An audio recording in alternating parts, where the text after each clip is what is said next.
It's Greg Hughes for the 9 till noon show. Thank you very much, Rory. The One Prince. I appreciate you handing over that. Would you see, now I was going to say something like that, but I just thought first day back we'll ease you into it. Someone might miss the cheese. Listen, thanks very much. No problem at all, Greg. Take care of yourself. It is the 9 till noon show, 9 o'clock, time for a news update. It's over to Michaela Clark. Thanks, Greg. Good morning. Agriculture and Marine Minister Charlie McConlogue will travel to Canada on a St Patrick's Day visit. 32 ministers and junior ministers will be jetting off to destinations such as New Zealand, South America and the US this year after a hiatus caused by the COVID pandemic. Taoiseach Micheál Martin will also visit London and then Washington, where he will hand over the traditional bowl of shamrocks to US President Joe Biden. Former Minister Pat Rabbitte says while the cynicism around the visits is inevitable, he says they are a unique opportunity for Ireland. In terms of advertising what we have to offer as a tourism product, in terms of establishing relations with other countries, it is simply a unique opportunity. It differs in terms of the country or city that you visit, but in terms of flying the Irish flag, there is nothing that I can think of that is comparable to it. Gardaí believe there are still people in Buncrana and Derry who hold information which could assist in the investigation into the murder of Andrew Allen. On the 10th anniversary of the 24-year-old's death, Gardaí have issued a fresh appeal for information. Mr Allen was shot dead in front of his partner at his home at Linksview Park, Buncrana on February the 9th, 2012. A car believed to be involved in the murder was located on fire at Churchbrae Fawn after the shooting. Anyone with information is urged to contact the incident room at Buncrana Garda Station. It's time to get back to face-to-face meetings at municipal district level. That's the view of Councillor John O'Donnell after the latest sitting of the Letterkenny Milford Municipal District was held online yesterday.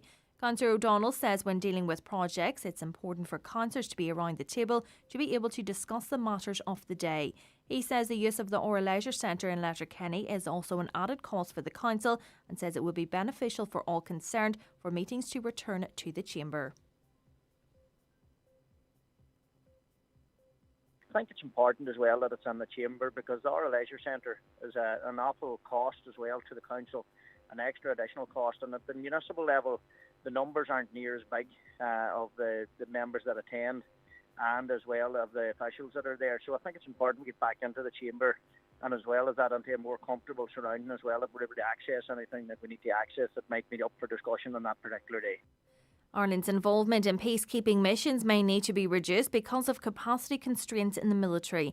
That's according to a major new report on overhauling the Defence Forces, which says it's currently unable to conduct a meaningful defence of the state. The Commission of the Defence Forces report, which is being published today, is recommending as much as trebling annual military spending. For weather now, today will bring scattered showers with sunny spells. Showers will turn heavier through the day with a chance of isolated thunderstorms and hail and highest temperatures of 4 to 7 degrees. That's all from Highland Radio News for now. We'll be back with news again at 10 o'clock. Until then, good morning.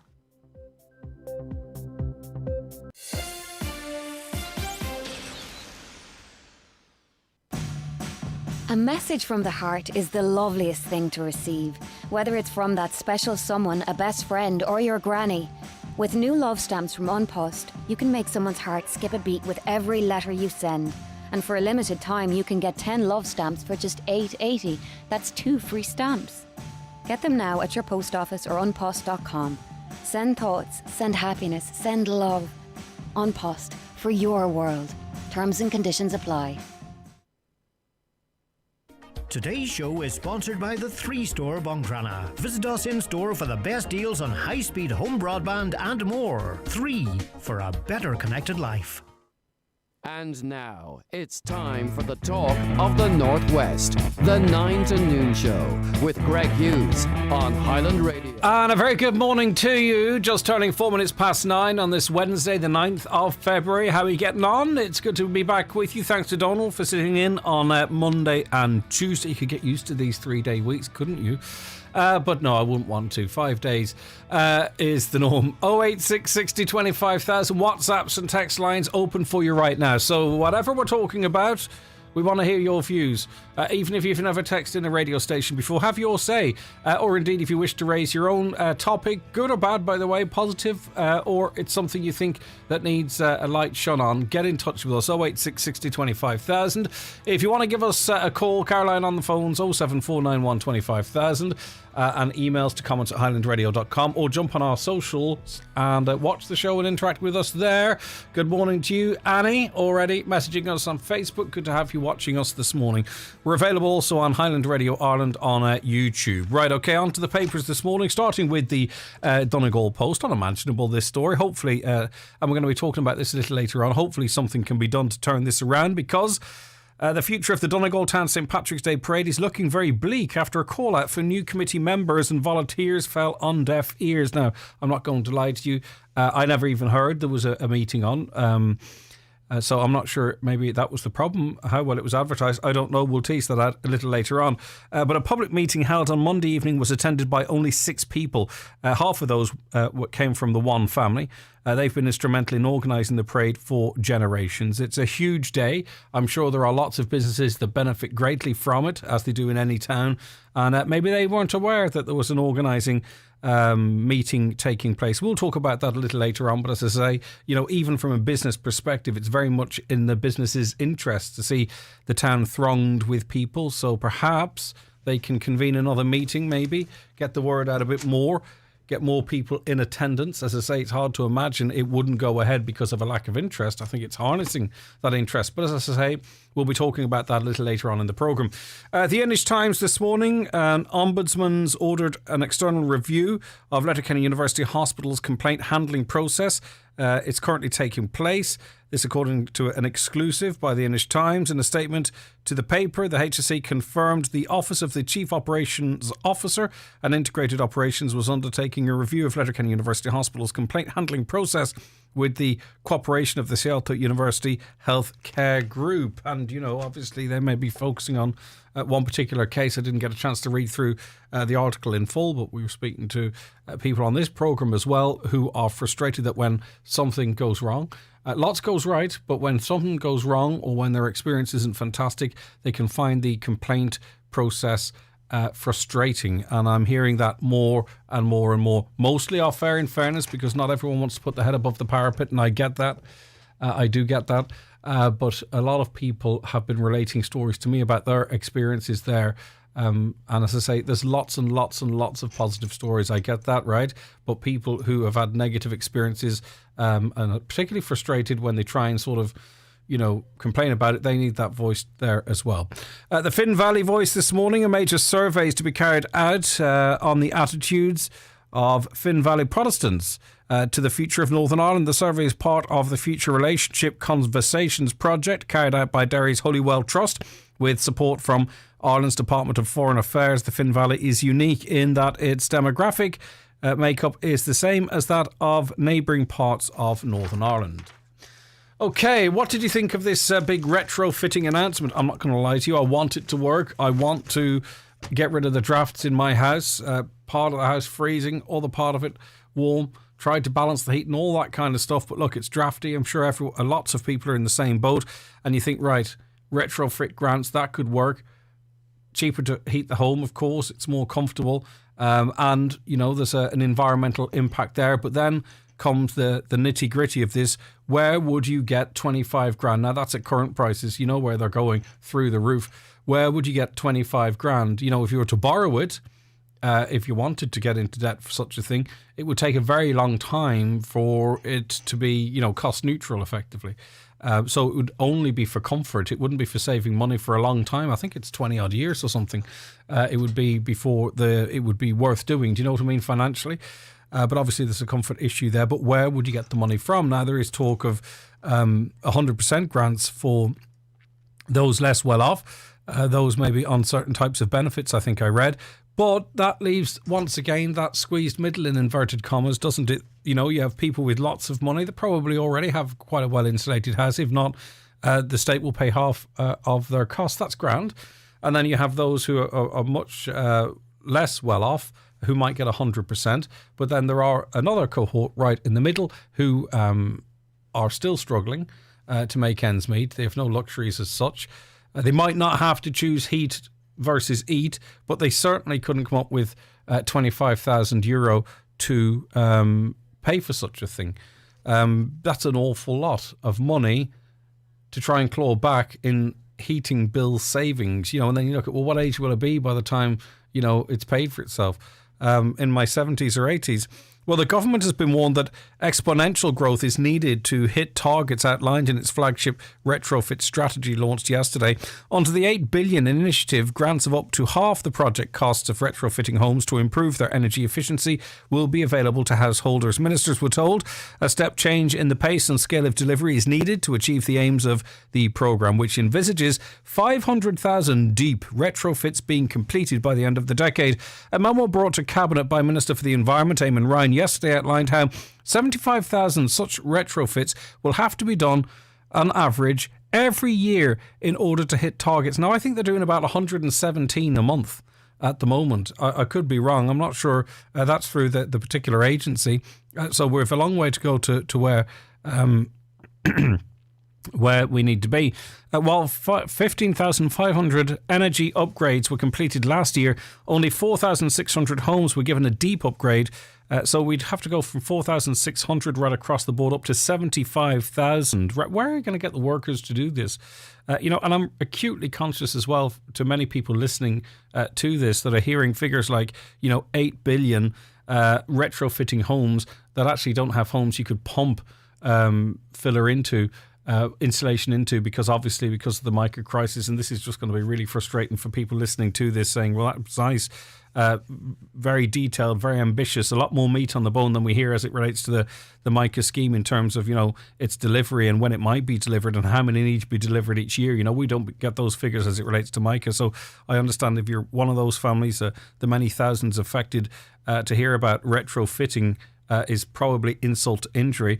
But the number of skilled workers needed to complete the programme is estimated at about 17,000, quadrupling the level currently available. Meanwhile, ministers were told that an emergency grant of 80% for attic and cavity wall insulation is to be reviewed after a year.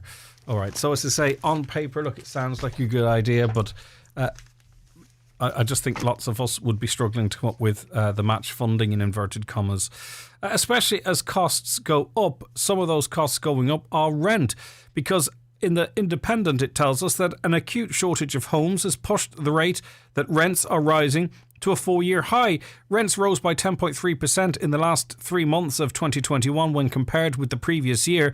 Daft.ie said that means rental inflation is now at its strongest level since 2018. The average monthly rent nationwide is now €1,524. That's just rent. Double the low of $765 a month rent seen in late 2011. That was obviously post-recession, or in the midst of the recession.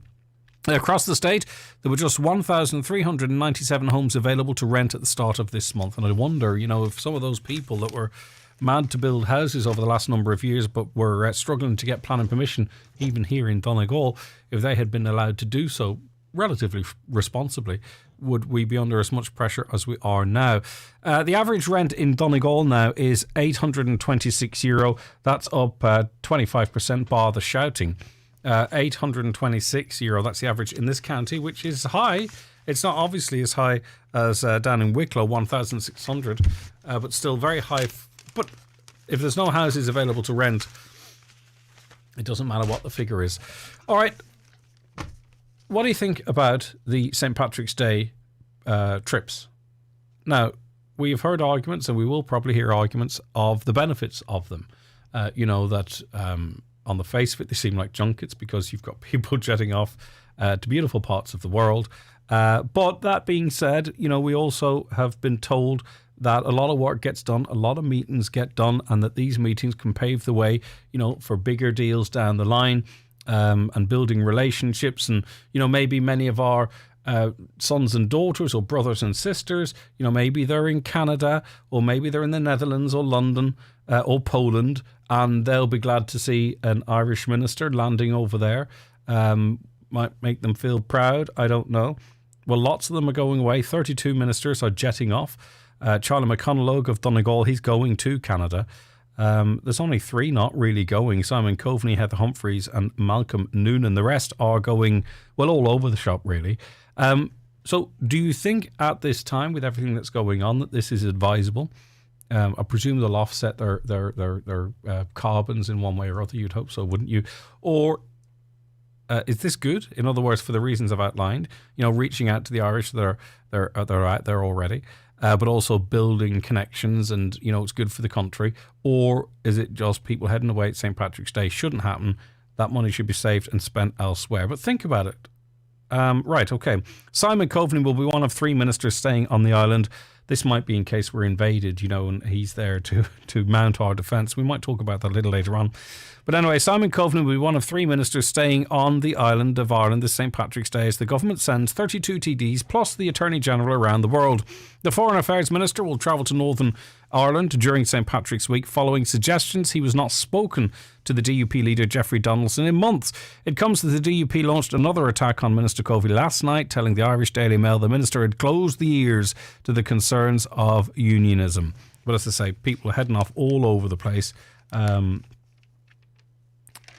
Fair play to them. Okay, now I think there was a bit of conversation on this towards the end of yesterday's programme. In the Irish Daily Star, Tommy Tiernan, of all people, Tommy Tiernan made some incredibly shocking remarks. I won't even call them jokes because they weren't jokes, directed towards the traveller community. It was some time ago on the Late Late Show, I think at the time when Jerry Ryan was its host, but, his comments were just pretty much as bad as you can get.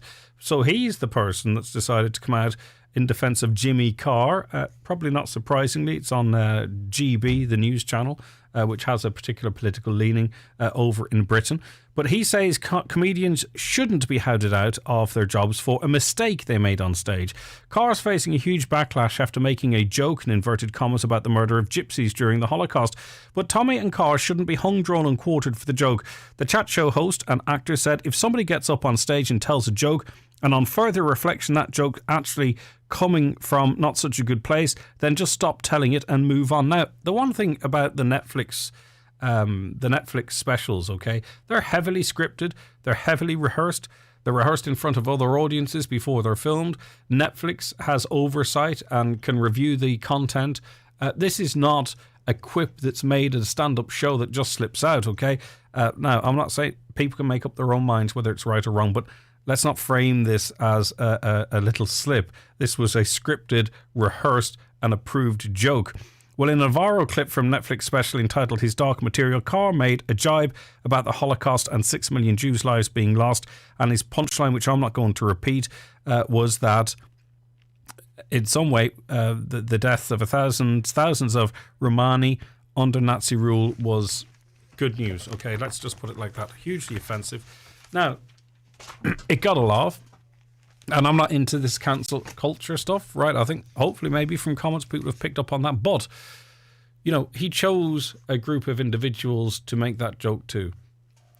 He could have made the exact same joke about gay men, for example, who were also targeted by the Nazis. But that wouldn't have got a laugh in the audience, I'd imagine.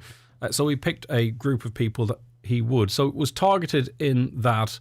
It was targeted for laughs, okay? So I think, he needs to reflect on it. Free speech, doesn't mean that you can say anything about any group of people just for a laugh, is it? Right, Irish Daily Mirror. Jet fighters for a newly rebranded Irish Air Force will be recommended in a report today. In the most ambitious recommendation seen by the Irish Mirror, a squadron of fighters is a preferred option. Now, will these just end up flying over Dublin on St Patrick's Day? Seriously, what would we do with jet fighters? We're a neutral country. I presume any country that already has jet fighters could very quickly neutralise any threat coming from ours. Are these just going to be effectively flyover machines? Is that what they're going to be used for? I can't see any other function for them. Would we actually dispatch them to protect our waters in inverted commas? I don't know. I don't think so. But anyway, the government's Commission on Defence Force plans presented to the Minister for Defence also recommend adding at least another 3 ships to our naval fleet, bringing the total complement to 12. We currently have only 5 operational. Listen, I've spoken to people in the Navy as well, and they sometimes can't staff shifts. They don't have enough people to put the ships out to sea, and they're tied up for repairs or routine maintenance. The bottom line is they don't have the staff to send them out to sea, and now we're talking about getting more of those ships to do what? It's not like they're stopping super trawlers sucking up all the fish, is it? What else would they be doing? Obviously, there's a role to be played in stopping drugs coming into the country and what have you. But what would we do with the aeroplanes? As I say, I just see in about 10 years' time, watching St Patrick's Day parade from Dublin or Croke Park, All Ireland final day, and 3 jets will fly over Croke Park with different coloured smoke coming out the back, and that will be the extent of the work a Air Force in this country would do. I may well be wrong, who's to say? The Irish Sun, the Brits were on last night. Poor Anne-Marie tripping, coming down the stairs. I hate watching those shows. Someone always goes over, and she did. She twisted her ankle, but like a superstar, got up, carried on with her performance with KSI. It's a decent enough show, but the talk on the papers today is Adele wearing an engagement ring. She sparked speculation. She's engaged after flashing a huge diamond ring last night as she won 3 awards at the Brits. All right. We'll be back with more on the 9 till noon show. Our first guests, indeed, after we take this break. The newspapers are courtesy of Kelly Centra, Mountaintop, Letterkenny. Today's 9 till noon show is sponsored by the 3-Store Buncrana. Visit us in store for the best deals on high-speed home broadband and more. 3 for a better connected life. Michael Murphy Sports and Leisure has everything you need for getting fit in 2022. From training gear to resistance bands, skipping ropes, weights and foam rollers, we have all the essentials to see you through every step of your fitness journey from training to recovery. Shop our range of gym wear, equipment and accessories at michaelmurphysports.ie. ESB, with the help of the Climate Action Fund, has been making significant improvements to the electric vehicle public charging network to ensure the journey to an all-electric future together is brighter and faster than ever. So far, we've upgraded over 590 of our charge points, and we've added faster chargers across the country. So now you can charge and go in less time than before. With over 1,350 charge points on the island of Ireland, you'll never be far from one of our chargers. And you can be confident that our network will be there for you when you need it. Visit esb.ie/ecars to find out more. The award-winning Genesis Aesthetics and Skincare Clinic Udor offers the most advanced skincare treatments for men and women, treating conditions such as acne, skin tags, rosacea and scarring. As a qualified aesthetics practitioner, Mary Ferry offers a range of anti-aging treatments including dermal fillers, thread lifts, profilo, skin boosters, microneedling and LED light therapy. Hair and makeup also available. Download the Genesis Salon app today or call 07495 32575. You know it's time. You've been thinking about it, talking about it, and dreaming about it. It's time for a new car. Come visit iMotors in Malin and Letterkenny for a fantastic range of new and pre-loved vehicles. iMotors, your home for Kia and Nissan in Donegal. Highland Radio Time Checks, brought to you by Letterkenny Shopping Centre, the centre of shopping in Donegal. Free parking and shopping all under one roof. Letterkenny Shopping Centre, bringing you the time at... Okay, the time 23 minutes past 9. Now, as we mentioned, it was announced yesterday the biggest home energy upgrade scheme in the history of the state, expected to cut heating bills and lower carbon emissions. Michael White is chair of the Green Party here in County Donegal. He joins us now. Good morning, Michael. Good morning, Greg. Can you hear me okay? Loud and clear. Loud and clear. Good to have you with us. Right, listen, I want this to work. I want it to be brilliant, okay? I know you're smiling, but I genuinely do. But I have to look at it realistically. I have to put myself in a position, and I'm sure lots of people listening the same. I simply, honestly, can't come up with €25,000 to do this. So to me, I read this, and this is not a scheme for me. That's instantly how I feel. Well, there's a few points. First of all, there are options to just insulate your attic and insulate the exterior of your house. That's 80% covered. About half the houses in Ireland need to get their roof insulation redone. So that's that affordability issue for the house, external and the roof. For the full retrofit, there's a couple of points. First of all, for anybody on low incomes or carers allowance or fuel allowance, that bracket, they get it for free. That's 100% grant for them. But going back to your question then, the average house, they're quoting around 45, 50 grand for a full retrofit. You'll get half of that, so that's 25 grand covered. And as you say, where am I going to get 25 grand? I can't afford it. There's a couple of points around that. First of all, they're setting up these one-stop shops. Part of those one-stop shops will include low-cost funding that'll be probably supplied by the credit unions. It's coming out of the European Investment Bank, and it'll be at a 3% loan. Now that's spread out over, you spread that over 20 years, that'll cost about 100 quid a month.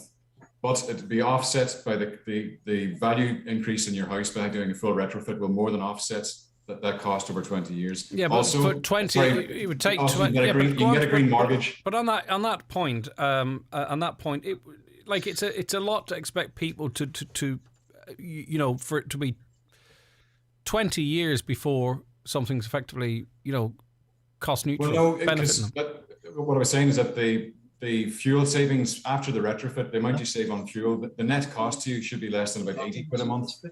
These are calculations we made. It's also worth mentioning, if you have a house with a normal mortgage and you go for this retrofit, you can then qualify for a green mortgage where your mortgage rate drops down to 2%. So in some cases, this would end up being cost neutral. So I agree, 25 grand is a lot of money, but the combination of low cost loans plus a green mortgage and the reduction in your annual bill, it should work out pretty okay. Certainly people would spend 5 or 10 grand on a kitchen. This is a better investment. Yeah, well, now, in fairness, you don't want to go down that road because the people I'm talking about don't have the 10 grand for a kitchen. I understand. Okay, so let's just the people on the lowest income will be covered 100%. Yeah. I understand where there's a middle group of people that will find it difficult to come up with this, but they're putting in as I mentioned, they're putting in low cost funding funded by the European Investment Bank to try and address that group of people. Yeah, and of course that's providing, of course, that that this is 50 grand. I imagine with huge demand, there's a shortage of workers. They'll have to be paid and all of that. What's to stop this being actually €75,000 by the year after next? The way everything's going. Yeah, if you increase demand, there's a possibility that would increase price. Contrary to that, though, because retrofitting has been expensive to date and hasn't been done on a large scale, that arguably increases the costs. If you, as we expect now in the next couple of years, companies come into the market knowing that there's a regular flow of retrofitting work for at least the next decade. And if, say, for example, plumbers come in and rather than doing 1 or 2 houses, they know they can do house after house after house for the rest of this year. We would hope that the unit costs will start to reduce. There is a danger of inflation, but it's not inevitable because as the volume of retrofits happens, that could also reduce costs. Yeah, I just feel that we're having this conversation now, and if there is there ever a good time where people, 2 people working in the house full time, they are having to put jumpers on instead of put the heating on. They are having to make very serious decisions as it relates to what they spend their money on. If a problem goes in the car, they probably don't have the money necessarily to fix that. That's a lot of people in this country that are going to, as I say, feel this is not for them. You really need to be of the mindset to get the green message on this, I think, to sort of say, right, well, you know what? I might not be in a better off. It might cost me 80 a month by your figures, but I'm doing this for the environment too. Do you think that will is there for that motivation? I don't think that's the argument. People on very low incomes, and I've been broke in the past as well, but if your house is cold, certainly the 80% grant for things like attic insulation, and if anybody's done any insulation to their house, it has an immediate effect. So I think even people that are really tight for cash, there's a logic to this. I don't think it's about believing that the green message is important. The reason it's probably worth stating, why are we doing this? Household emissions make up about 40% of carbon emissions for Ireland. By doing this program by 2030, we expect we can cut national emissions by about 10%. So that's the logic underneath this. But we also think people will have lower fuel bills and warmer houses. We import 5 billion quid's worth of fossil fuels every year in the country. It's madness. Okay. Every time Putin decides to have a fit, the price goes up. Last question, because I know you've got appointments as well. Would you not have preferred to have seen the government double the budget on this and remove this type of conversation we're having and to get the job done? Well, they've allocated 5 billion, which is a lot. There's also an argument, people that are better off, that don't have a squeeze on money, there's an argument, why should the government pay 50 grand to increase the value of their house? And that's why there will be an element of cost for people that can afford it. But there is a focus on people that can't afford it. As I say, 100% for people on fuel allowance, carers allowance, and the low interest rates over 20 years for people that are tight for cash. So this is a start. It'll be reviewed every year, but I think this is really good. Like 5 billion is a huge amount of money, biggest program in the history of the state. I think it's a good thing. All right, listen, thanks for that. Hopefully it is. That's what we want, isn't it?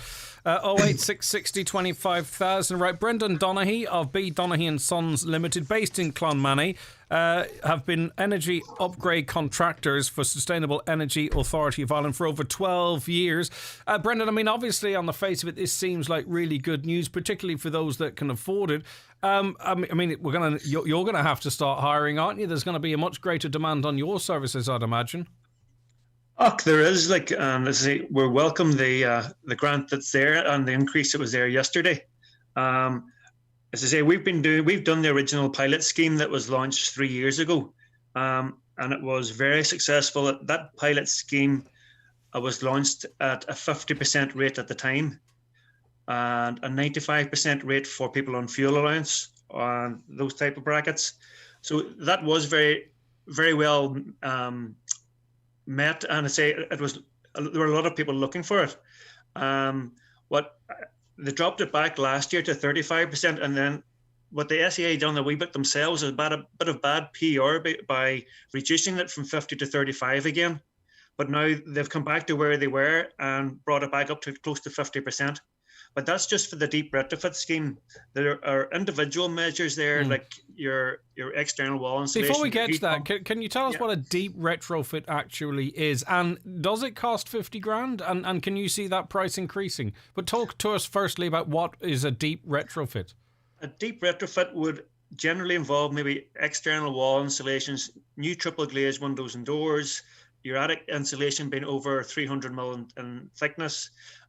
Generally, the heat pump would be the performance or the efficiency of the heat pump far exceeds even your condensing boiler, which is only maybe at 97%.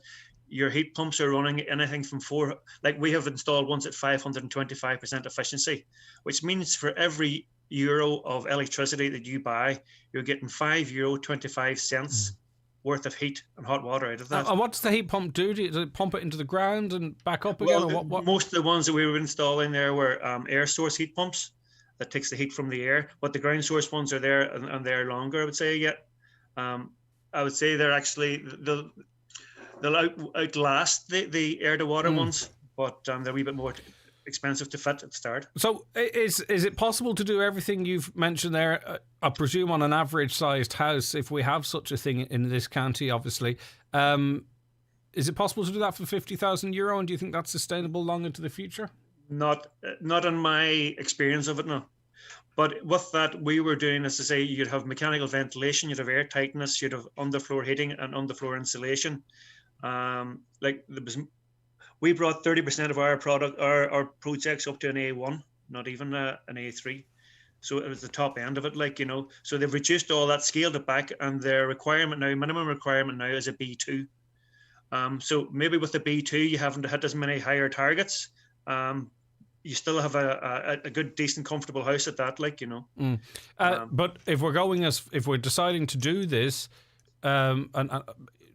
should B2 be the target, or should we be aiming higher in your view? In my view, we were aiming higher. As I say, there was no onus on us to hit an A1 with the properties we were working on. But as I say, we had 30% of ours up to an A1. That's the high end. We've done properties there that were built in 1976, that era. The people in the house said that they never had a house until all that work was done. Yeah. A comfortable house. They had no issue with dragging ashes in and out of the house, coal in and out of the house. That was all taken out of the equation, as well. So, sorry to ask this question, because I want to go on then to the other attics and cavities stuff. So, how much would it cost? Do you will you get a B2 for 50 grand? Do you think you'll be struggling? Truthfully, yeah, that's it seems low, and that's obviously everything's going up at the moment. Yeah, everything's going up. Windows and doors are going up. Your insulation products have gone up nearly 3 times last year.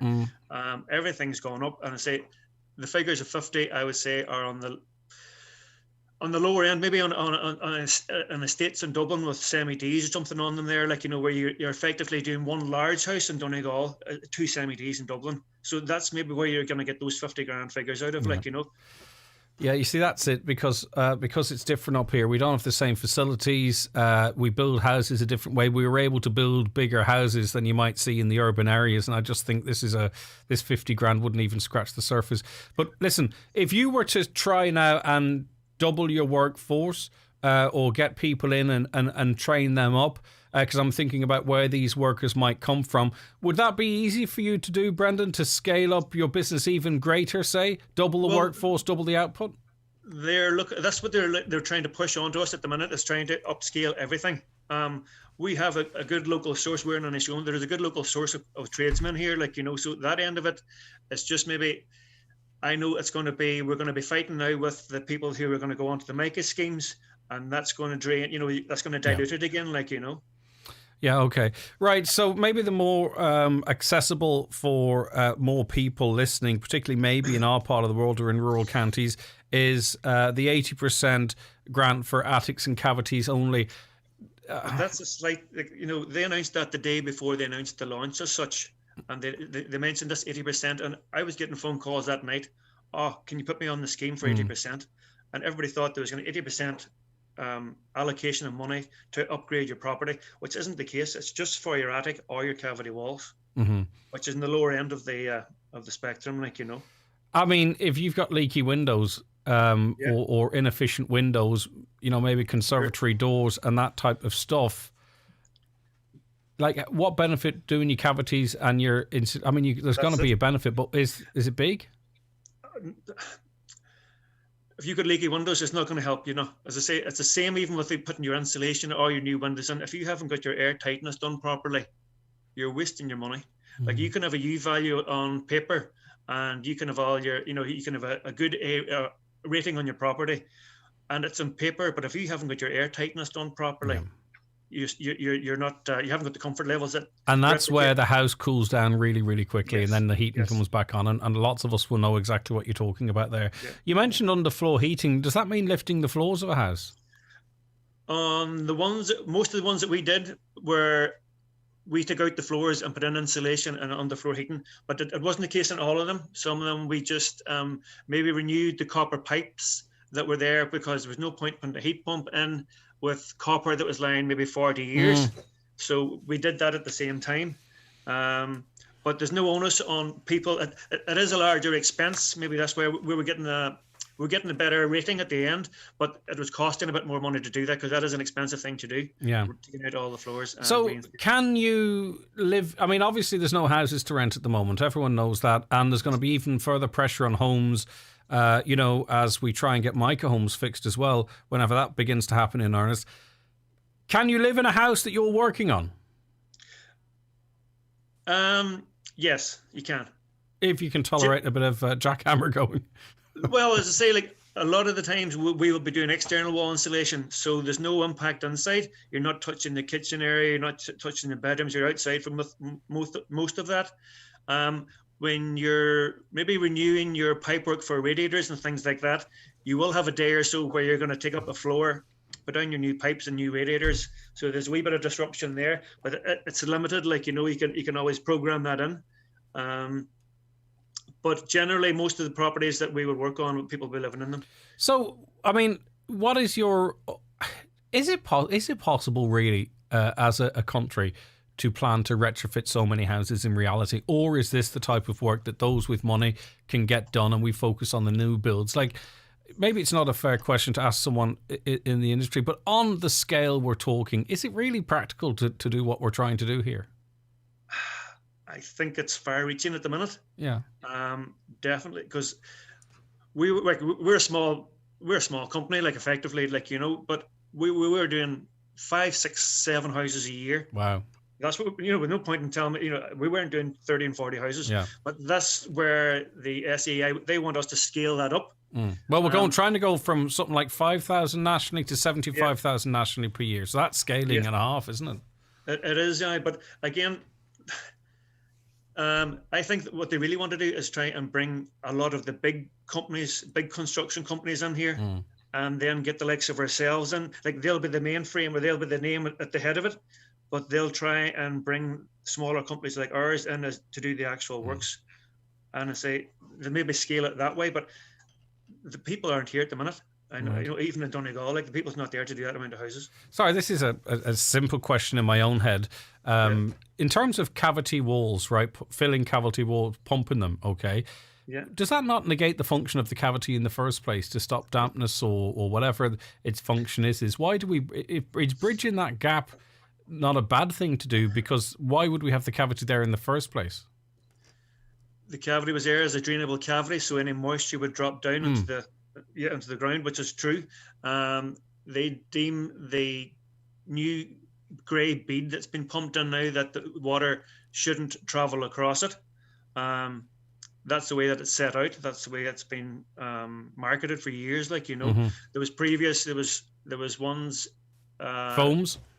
foams and cellulose and different fillers that were used years ago, which if there was a crack on the outside and it got wet, it drew the water across. Like, I have experience of houses there with first floor bedrooms with dampness coming in, and it wasn't. You're not going to get rising damp on a first floor bedroom. It was a crack outside, drawn across the cavity by yellow fiber insulation or something like that, and then you get the water in the So inside. that's not a problem with new materials that we're using? No, the new materials are a lot better. Yeah, they are. Okay. Right, best of luck with the business going forward, Brendan. Thank you. Thank you, There's the real option for you to scale up there and employ even more people, and it's good to see it happening locally. And we appreciate actually being so frank about it and explaining it in normal terms. We really appreciate that.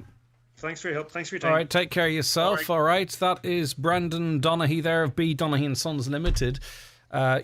He's already doing, what he said, 5 to 7 houses a year, so it's labour intensive.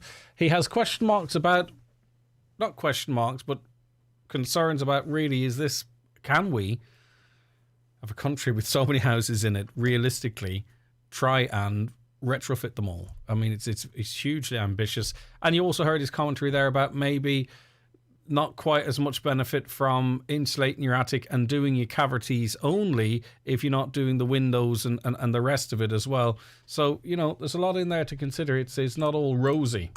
Today's show is sponsored by the 3 Store Buncrana. Visit us in store for the best deals on high-speed home broadband and more. 3 for a better connected life. Treat your Valentine with a bottle of designer fragrance from McGee's Chemist at mcgees.ie. Top names like Prada, Yves Saint Laurent, Issey Miyake and Burberry. Also Chloe, Hugo Boss, Jimmy Choo and many more. All just a click away at mcgees.ie with direct delivery. The perfect gift at the perfect price. This Valentine's Day at mcgees.ie. Don't sleep in and miss the very latest beds and mattress offers from dfibeds.ie, Ireland's leading online bed and mattress retailer. You'll get a comfy Irish-made mattress, upholstered base and headboard from an amazing €229. Check out the full range at dfibeds.ie. Delivery free and guaranteed to you within 7 working days. DFI Beds. Sleep well, live well. Save on cat food this February at Maxi Zoo. Get 20% off Go Cat 10 kilo range, now just $23.99. Check out maxizoo.ie for more information. Maxi Zoo, there for you and your pet always. I joined Bluebird Care as a healthcare assistant. It's so rewarding that at 70, I'm still here. I love my job and it fits around my lifestyle. The training and support I received is superb. It doesn't feel like I'm working. Visit bluebirdcarecareers.ie to find out how you can join our expanding team of healthcare assistants. My only regret is that I didn't join sooner. This is not just a career in care. This is a career with Bluebird Care. At 3, we have an amazing range of broadband offers to keep you connected. Switch to 3's high-speed home broadband for just €39 per month and get 3 months free with no upfront cost. Visit the 3 Store Buncrana for this offer and more. Subject to coverage, T's and C's apply. Okay, as we mentioned earlier on in the programme, well, before we do that, you'd imagine, okay, wouldn't you? Obviously, with everything that's been going on for the last couple of years, we all want to get back to normal, don't we? And one of the ways we could do that is St Patrick's Day Parade, because you might remember at very short notice a couple of years they were cancelled and we were all heartbroken. So you'd imagine it'd be easy, wouldn't it? You call a meeting, Lots of people attend, and there's huge support, huge vigour to get these things going again. But unimaginably, there may not be a St Patrick's Parade in Donegal Town this year, because there was a meeting called to gather together people to organise it. Just 6 people turned up, 3 of those from the one family. Jonathan Kennedy was one of those. Sorry, Caroline, you might have to put Jonathan through again. I forgot to take that call in. And we're going to be speaking to Jonathan in a moment. He and 2 of his family members were 6 of the people that turned up. So we're going to get to the bottom of why that might be right now. Jonathan, good morning to you. Morning, Greg. How are you? I'm all right. So, I can imagine only 6 people must have turned up because people weren't aware that this meeting was taking place, or that it must have... there's more people around Donegal Town. Even the businesses alone, I said earlier, Jonathan, would benefit greatly from this. It's in their interest to see a parade. Well, look, it was. You remember the parades back in your day when you were running around the town and running into that and all, Greg. Donegal Town has always been a focal point for a lot of people to come into the town and have a great day out.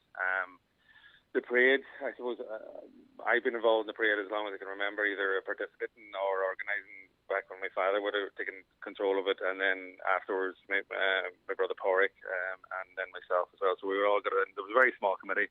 I think Donegal Town is no different than towns around the county and Buncrana or Letterkenny. There's always a small group of people that are left to organise all these events and parades and festivals. You'll always get plenty of people to tell you how it should be done and the right way to do it, but when it comes to help and gathering and all that, there's nobody to be seen. So it came, we had a meeting, we called a meeting to see what the interest would be in this year's parade, and we were kind of hoping with nothing happening in the last 2 years that we would have had a big interest and everybody would be mad to get out and mad to celebrate. So when we had a meeting and we had 6 people turned up, and I was one, my brother was the other, and my niece was the third one. So the Kennedy family was 50% of the meeting. 50% of the turnout. Did you invite the business group to attend? The business group was represented by a local businessman, just one representative, and we had apologies from the chamber. Look, Greg, this is not a new phenomenon. It's been happening for a while. It's anything that goes on, and I say Donegal Town is no different than any other town. It's just left to a small few people to do these jobs. So we kind of were hoping that, we had such a massive parade in 2019. It was probably the biggest parade we ever had in Donegal in 2019, and we were hoping to build on that. And especially with this weekend, the Thursday, Friday, Saturday, Sunday, my idea. We had 2, along with Porrick, my brother, the mayor, and then Linda O'Donnell. They have carried the parade for a long time, and they put a huge amount of work into it, and kept it going probably with just themselves. And I say last year they probably would have 3 ourselves would have organised it, and then with a few volunteers in the day to help with the march. You'd need more though. We're only 5 weeks out, so if this were to happen, people need to say, right, we are going to have to help with the heavy lifting here because of the amount of time we're talking about. Is it too late, Jonathan, or are you speaking out here in the hope of people saying, actually, you know what, I didn't know it was on, or I thought someone else was going to do it. Let's get this on.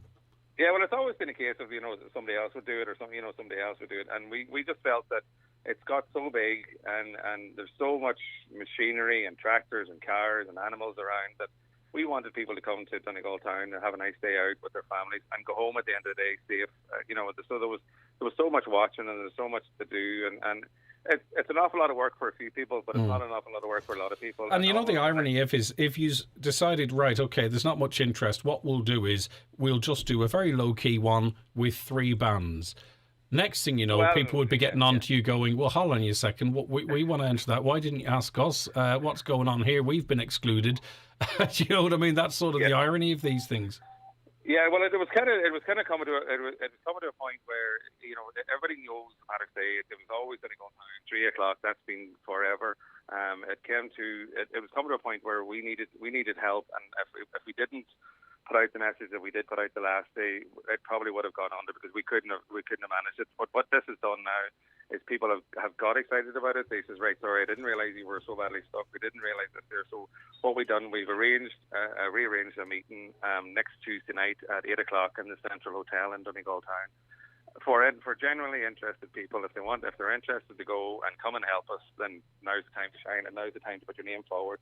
I say you'll get to watch the parade, you'll get to go out for drinks afterwards, you'll meet your families, but we need the help. We're marshalling a couple of junctions and bits and pieces for a couple of hours during the parade, and you can go and enjoy the rest of the day with your family. Nobody's going to be lumbered with a big job or financing or anything like that. But you know too what can happen with these things too, Jonathan? People can feel excluded. Now, not for any legitimate reason, but they might feel that, well, it's, that's a different group of people doing that. They might not have wanted my help. Maybe we can, and I'm not saying there's any reason for that, but we can feel like that. You understand where I'm coming from, Jonathan? We can feel like that as if it's, you don't know who's organising it, so you don't feel you can get involved with it. Well, now that's out in the open, so everyone can get involved.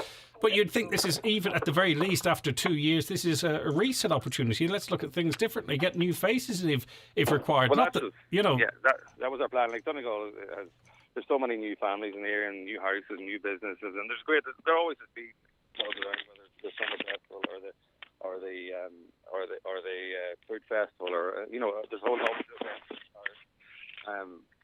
That there's always a great buzz around, but these things take a lot of work, and it's usually the same few people that do all the work, So we're trying to get away from that, and we're trying just to get more people involved, and whether this is the catalyst for that then it'll be, hopefully it'll work.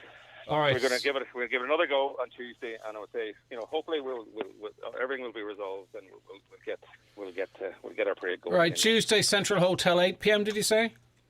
8 o'clock Tuesday evening in Central Hotel, yeah. All right, best of luck with it. Well done. Thanks very much indeed. Jonathan Kennedy there. Central Hotel next Tuesday night, 8 p.m. if you want to get involved. As I said, at the offset, at the very least, it's very much, you would imagine, in business's interest. Or maybe it isn't. I don't know. I'm not a business person as such. Today's 9 till noon show is sponsored by the 3-Store Buncrana. Visit us in store for the best deals on high-speed home broadband and more. 3 for a better connected life. For great fuel deals, contact Gortley Sales and Hire. Large sacks and trailer loads of logs. Also briquettes, coal, kindling and gas with free delivery locally. Contact Gortley Sales and Hire in Letterkenny on 9126276. I'm Sam Shed, Power Tool Protector Garden Angel. A mess on the inside, but I know what I saw outside. A man burglar hopped Sam's back hedge and stole his bike. He couldn't believe it, but FBD did. With no excess to pay, they'll get him back in the saddle. After all, sure, support is what FBD do. Visit fbd.ie today to save 25% on your new home insurance quote. €650 limit per theft claim for owner-occupier contents in the open cover. Specified all risks required for items over this value. Claim will affect no claims bonus. Terms and conditions apply. Underwritten by FBD Insurance plc, FBD Insurance Group Limited Trading as FBD Insurance is regulated by the Central Bank of Ireland. Hello, Grace. Where are you heading? Down to Made to Measure Fireplaces in Creasla. Made to Measure Fireplaces? Didn't you just buy a fireplace there? Yeah, but I'm going now to pick my kitchen worktop. Create the kitchen and living room of your dreams at Made to Measure Fireplaces and Granite Worktops. They've been in business for over 40 years. So for help choosing granite or quartz for your worktop, fireplace or stove, visit the Made to Measure showroom at Cashel Creasla or see mtmfireplaces.com or on Facebook. Valentine's is fast approaching, and what better way to celebrate with a romantic 3-course meal and glass of Prosecco at Backstage Bar and Grill. Our Valentine's menu is running all weekend from Friday the 11th to Monday the 14th of February. Call Century Complex on 07491 21976 to book your table. Highland Radio weather updates with Ireland West Airport. Thinking of a sun holiday this summer with the family? Fly to Alicante, Malaga, Faro, Mallorca and Milan with Ryanair. Ireland West Airport, you're flying.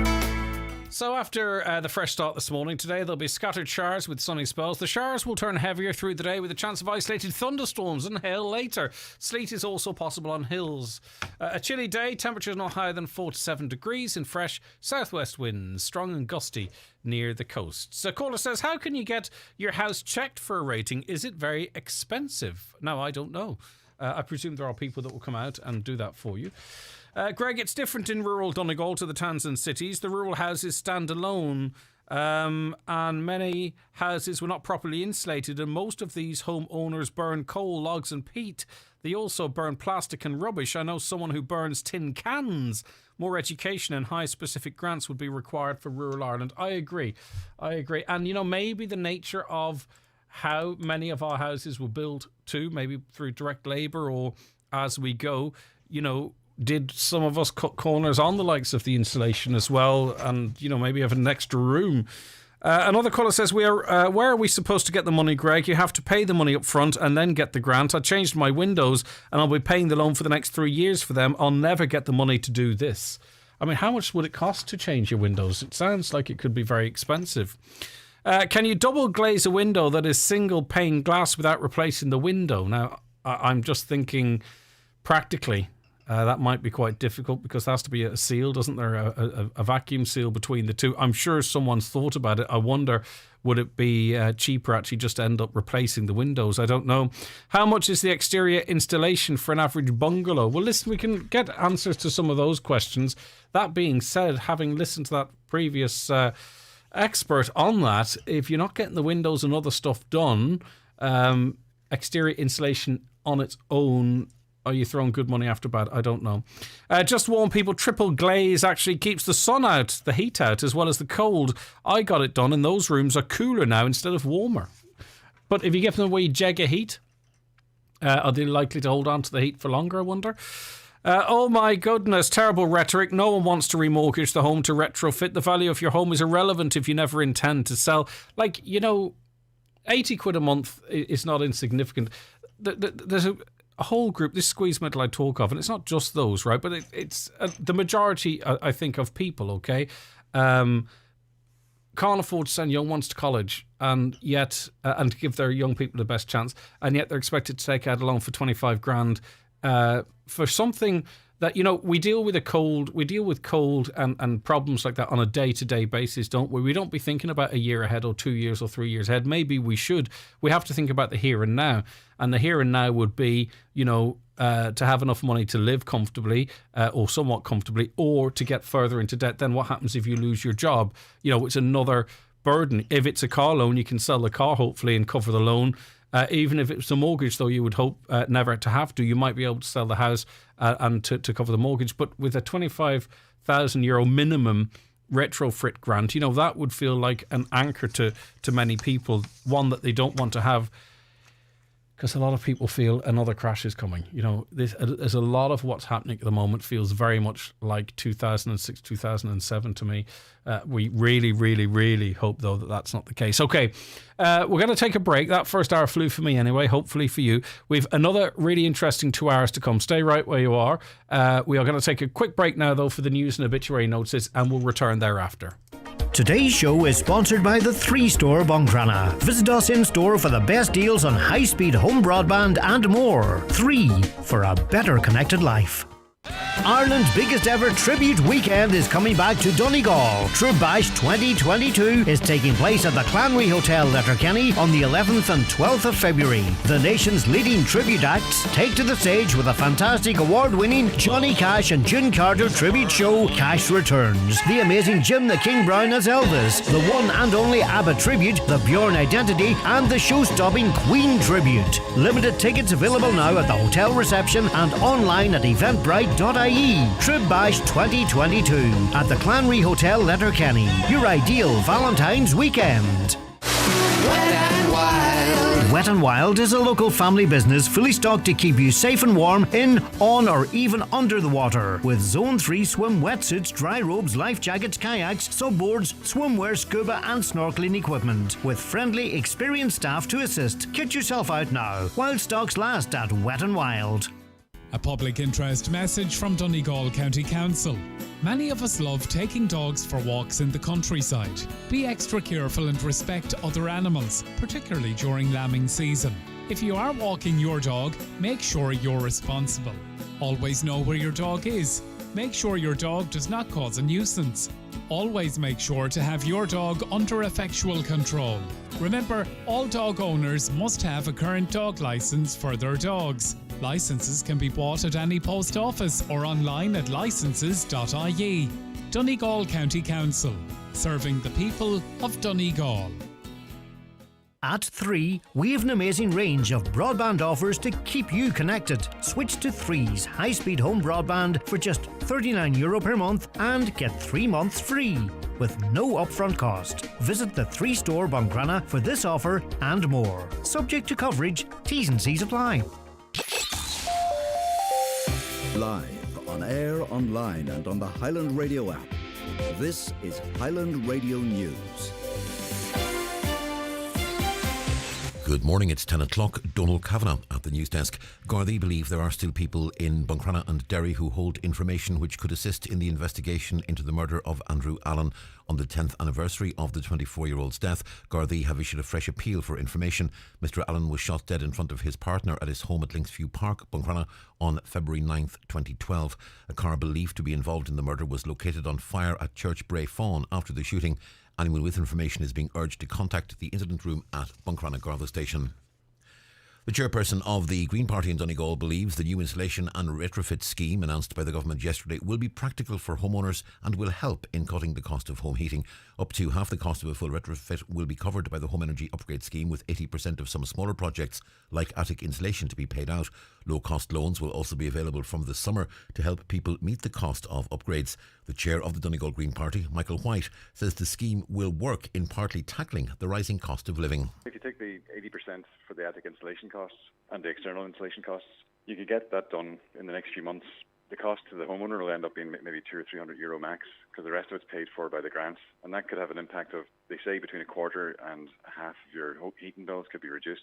It'll be an immediate practical thing. I suppose the weather's so cold at the moment, anybody in a house that's feeling drafts or whatever would see the benefit of that immediately. British MPs are warning delays at the border could increase if issues with post-Brexit checks on goods and vehicles aren't solved. A report by the UK's Public Accounts Committee says leaving the EU has so far only resulted in costs and delays for businesses. It says there'll be continued disruption if the British government doesn't act soon. Chairperson Dame Meg Hillier says UK ports are not designed for the checks now required. They're designed the roll-on, roll-off ports on all sides of the UK. So as soon as you add in waits of even 30 seconds extra per vehicle, this is the sort of thing that causes that backlog and those lorry queues that we saw. So there are very real risks still ahead, and the government needs to level up and be honest about this.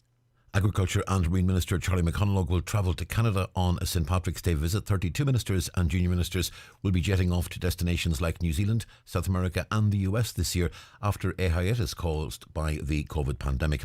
Taoiseach Micheál Martin will visit London and then Washington, where he'll hand over the traditional bowl of shamrock to US President Joe Biden.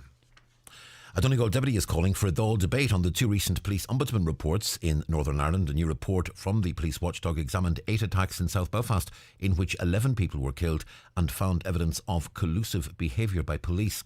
It's the second damning report from the ombudsman following the publication of Operation Greenwich last month, which looked into collusion in the northwest. Speaking in the Dáil, Deputy Padraig McLaughlin said there needs to be a proper debate on the report's findings. It makes for devastating reading. 8 RUC special branch agents involved in 27 murders and attempted murders, following so close after the report on Operation Greenwich, which also dealt with a elected representative from Donegal. So I'm asking, there's plenty of time in the schedule this week. Can we have a dedicated debate in this chamber on those 2 ombudsman reports? Well, the Taoiseach said he is open to a debate, but not this week. Now, I don't have an issue in a structured way of the House debating these issues. It won't be possible this week. We are a legislative chamber as well. We do need to get legislation through. We need to balance it. So I have no issue with the whips. It won't be possible this week to do it, but at some future date to discuss this issue in a structured way. Weather forecast, it'll be scattered showers with sunny spells. Once again, showers turning heavier through the day. A chance of some isolated thunderstorms and hail later. Sleet also possible on hills. It'll be chilly today with highest temperatures 4 to 7 degrees Celsius in fresh southwest winds. The winds will be strong and gusty near coasts. And that's Highland Radio News. We're back with news headlines again at 11 o'clock. Good morning.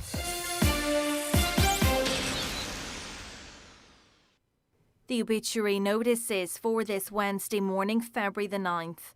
The death has taken place of James McBride, Jamie, 10 Muckish Terrace, Creeslaw. His remains will be reposing in St Michael's Church, Creeslaw from 7 o'clock this evening. Funeral mass there tomorrow morning at 11 o'clock, with burial afterwards in Doe Cemetery. Mass can be viewed live on mcmmedia.tv. The death has taken place of Catherine Wilkin, née Alcorn Maharorty, Creeslaw. Her remains are reposing at her late residence. Funeral service in St John's Church, Ballymore on Friday afternoon at 2 o'clock, with burial afterwards in the adjoining graveyard. House private to family and close friends, please, from 11 p.m. until 10 a.m. and on the morning of the funeral. Family flowers only, donations if desired to Surgical 2, Letterkenny University Hospital and the Donegal Hospice, care of any family member or James Harkin, Funeral Director. The death has occurred of Peter O'Donnell, Adderwell, Duhurry. Peter's remains will repose at Chauvelin's Funeral Home, Sandfield, Ardra, this afternoon from 2 until 4 o'clock, followed by removal to his residence.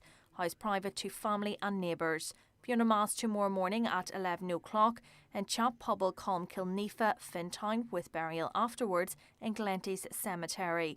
Funeral mass can be viewed on the Chap Pobble, Colmkilnefa, Fintown Facebook page. The death has occurred of Eileen Caterson, née Irwin, 17 Polly Arnon Road, Castlederg. Funeral from her late home tomorrow morning at 11:15 for Requiem Mass at 12 noon in St Patrick's Church at Castlederg. Interment afterwards in the adjoining churchyard. The Mass can be viewed via the parish webcam.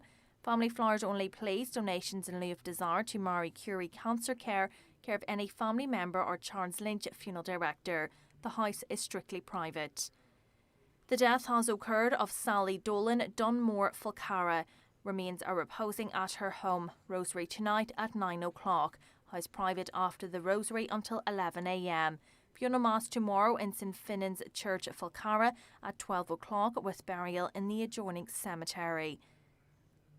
The death has taken place of Mary Duffy, née Houston, 19 Drummond Road, Dunnamana, and formerly of Letchermore, Drumkane. Funeral leaving her home tomorrow morning at 10:20 for Requiem Mass in St Patrick's Church, Killeen at 11 o'clock. Interment afterwards in the adjoining cemetery. Donations in lieu of flowers, please, to Ward 4D, Royal Victoria Hospital, Belfast, care of Quigley Funeral Directors. Wake and funeral are strictly private, please. The Requiem Mass can be viewed live via the Donaghady Parish YouTube channel. The death has taken place of Jean Davidson, née Carr, late of Helen Street, Derry, and Carrick Finn, County Donegal. Funeral from her home, 25 Helen Street, Derry, tomorrow morning at 10:20, going to St Eugene's Cathedral for Requiem Mass at 11 o'clock. Interment afterwards in the city cemetery. The death has occurred of Desmond Wallace, Clar Road, Donegal Town. Funeral service in Donegal Parish Church at 2 o'clock this afternoon, followed by burial in Glebe Cemetery, Donegal Town. Funeral may be viewed on the Donegal Group of Parishes Facebook page. How strictly private, please. Family flowers only, please. And the death has occurred of John McGee, Portaw Glen, Buncrana. Remains reposing at his late residence. Removal from his home on Friday morning at 10:15 to St Mary's Church, Cockhill for Requiem Mass at 11 o'clock, followed by interment in the adjoining cemetery. John's Requiem Mass can be viewed on churchservices.tv. Family time, please, from 11 p.m. until 11 a.m. Family flowers only, please. Donations in lieu of desired to the Donegal Hospice and the Irish Motor Neuron Disease Association, care of any family member or Murphy Funeral Directors. For more details, including any family health guidelines for wakes and funerals, please go to highlandradio.com.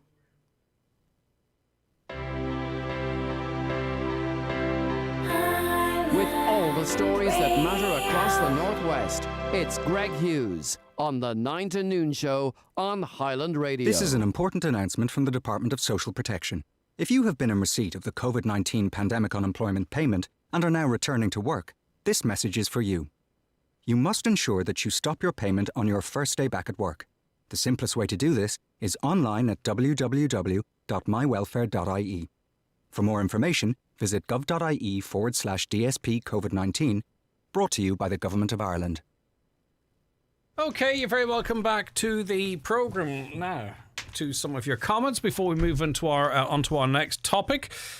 What planet does the Green Party actually live on? Michael White talking a load of hogwash about retrofitting homes at a time when thousands of micro homes are still being denied a proper redress scheme. Unbelievable. Another, likely any grant work, it will cost the person that is getting the job done far more unless things change. Well, we already heard from the experts who are already doing it that to do it for €50,000 properly at this time is probably not realistic. That's not even factoring in where prices are going to go. I want it to work, by the way. I think we have to do everything we can to save us money if we can, but also to try and protect the environment for the future. If this helps, I'm all for it. But it has to be affordable. It has to be realistic. It can't just be a press conference that, ticks a load of boxes, but the lived experience for us particularly. We have to fight our corner here in the Northwest, in rural Ireland. A lot of us in rural Ireland as well. Morning, Greg. I got my walls and attic insulated through a government scheme, but now I have condensation problems with mould. Not a success for me. Thanks, they say. Would you get this retrofitted if you were registered for mica in your home? Is there anything for solar panels on the roof? Not much talk of solar, is there? This is retrofitting and solar is not retrofitting, but... a caller says grant allocation will be added onto the cost of the job. I listened to Mr. White's glorious leader this morning on Virgin, blaming global markets for price increases. It is the Greens that are putting the price of coal, heating, oil and car fuel. It's them that's crucifying us. Have they no pity, no understanding, no empathy? And, we talk about the cost of living. And I was working out today that someone who, let's just say your average car, fills your average car with petrol. I'll just use petrol as an example because that's the figures I was looking at. Say, compared to a garage in Letterkenny versus a garage in Donegal Town, right? So if you happen to live in Donegal Town, so your average fuel tank, somewhere between, 45, 75 litres. So let's take the median in and around 50 litres odd. If they were to get their fuel in Donegal Town versus Letterkenny, and they used one tank of petrol a week, again, maybe that's about average, the cost of living bill on petrol alone for someone living and getting their petrol in Donegal Town would be €372 more than someone in Letterkenny. Isn't that a remarkable difference within a one county? So let's just say even the government cut VAT by 10 cent per litre of petrol. Let's just say they did that. Everyone go, wow, this is brilliant, 10 cent per litre. That would mean that someone in Donegal Town would only then be paying what someone in Letterkenny might be paying. Now, there's different prices all over the place, by the way. I'm just picking two places that I know the prices of, that I've observed the prices of. The variance is around 12 to 13 cent per litre on your average petrol tank filled once a week, which I don't think is unreasonable. The cost of living on petrol alone for someone in Donegal Town getting at this garage versus another garage in Letterkenny is €372 more in the same county. I really think that's quite remarkable. Though that being said, looking around, you do see there seems to be more competition in the market, even within towns, more than you might have seen in the past. But I just think personally, for me, that's a huge difference. 40 minutes away, 45 minutes away. €372. So say a new person out driving, they got a petrol car, using a tank a week to and from work, doing some other stuff. Their cost of living on petrol alone, sorry to reiterate this, but just so I'm clear, €380 more in Donegal Town from this garage versus a garage in Letterkenny. I find that quite remarkable. Anyway, I listened to Mr. White's glorious... I've read that one. Ask Michael White, what major retrofitting can rural people do for full retrofit without staying on the grid? Why isn't it 100% grand for just transition? Electricity prices are going up. No one has the money. Well, that's the problem, you see.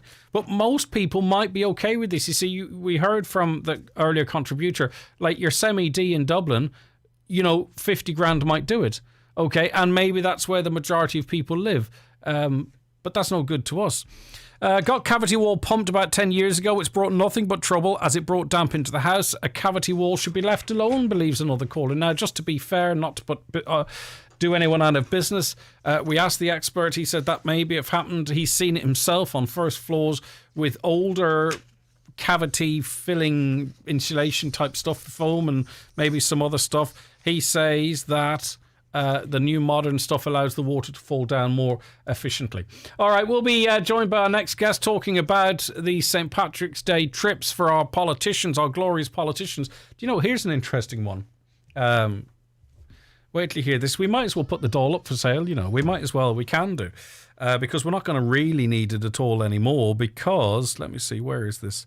they are voting to not have to turn up to the Dáil for votes. They want a referendum on that. I wonder how people will vote. This is no joke, by the way. The only time you probably might see a decent crowd in the Dáil is when they're discussing pay increases for TDs, or if there's an important vote. But a referendum on allowing TDs and senators to vote remotely has moved closer, as the government confirmed it will be supporting a bill by one of its own TDs. Article 15.11 of the Constitution provides that all questions in each House shall, save otherwise provided by this Constitution, be determined by a majority of the votes of the members present and voting other than the chairman or presiding member. In effect, it means that TDs and senators must be present in the building to cast votes in the Dáil and Seanad. The rule meant that deputies and senators could not vote remotely during the COVID-19 pandemic, and has also caused issues for TDs taking maternity or paternity leave. Very emotive argument, of course, but listen, with the best will in the world, paternity and maternity leave, five a year? COVID-19 pandemic, hopefully we never see anything like that again. So really what this is going to boil down to would be a constitutional change for your average, I can't be there, or I'm on lunch, I'll vote there. You know what I'm on about? It's not about maternity and paternity leave and COVID-19, because those things aren't going to be the key factors going forward. Very important, particularly the maternity and paternity leave. But anyway, a private member's bill from Fine Gael's Jennifer Carroll McNeil, TD, aims to amend the Constitution to allow remote voting to happen. The 39th Amendment of the Constitution, Parliament voting, Bill 2020, goes before the Dáil on Thursday, and the government said it will not be opposing it. So what do you think? Do you think our TDs and senators should be able to vote remotely? Maybe it would be a good thing, but it does make you wonder when you see so few people in the Dáil and Seanad so often, and if they're not even necessarily having to be there for votes, what is the sort of function of meeting the way that they do?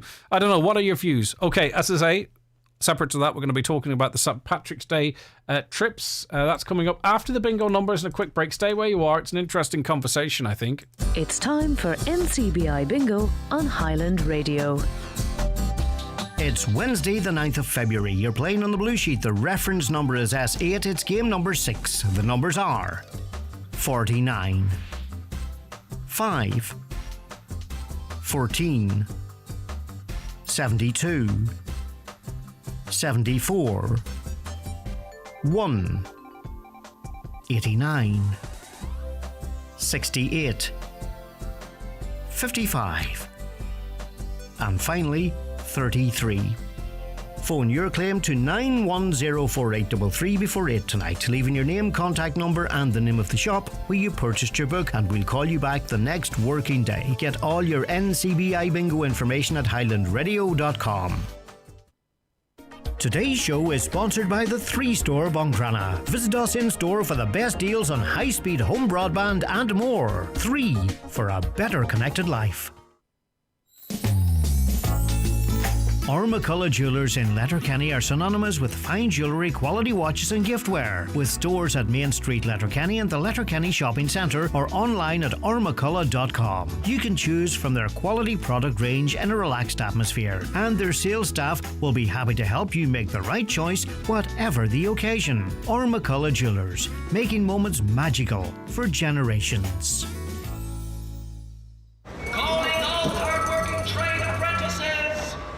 Screwfix is searching for their 2022 Trade Apprentice. Compete for the title and a chance to win the ultimate €10,000 trade bundle of tech, tools and training. In the words of last year's winner, it could be the best thing you've ever done.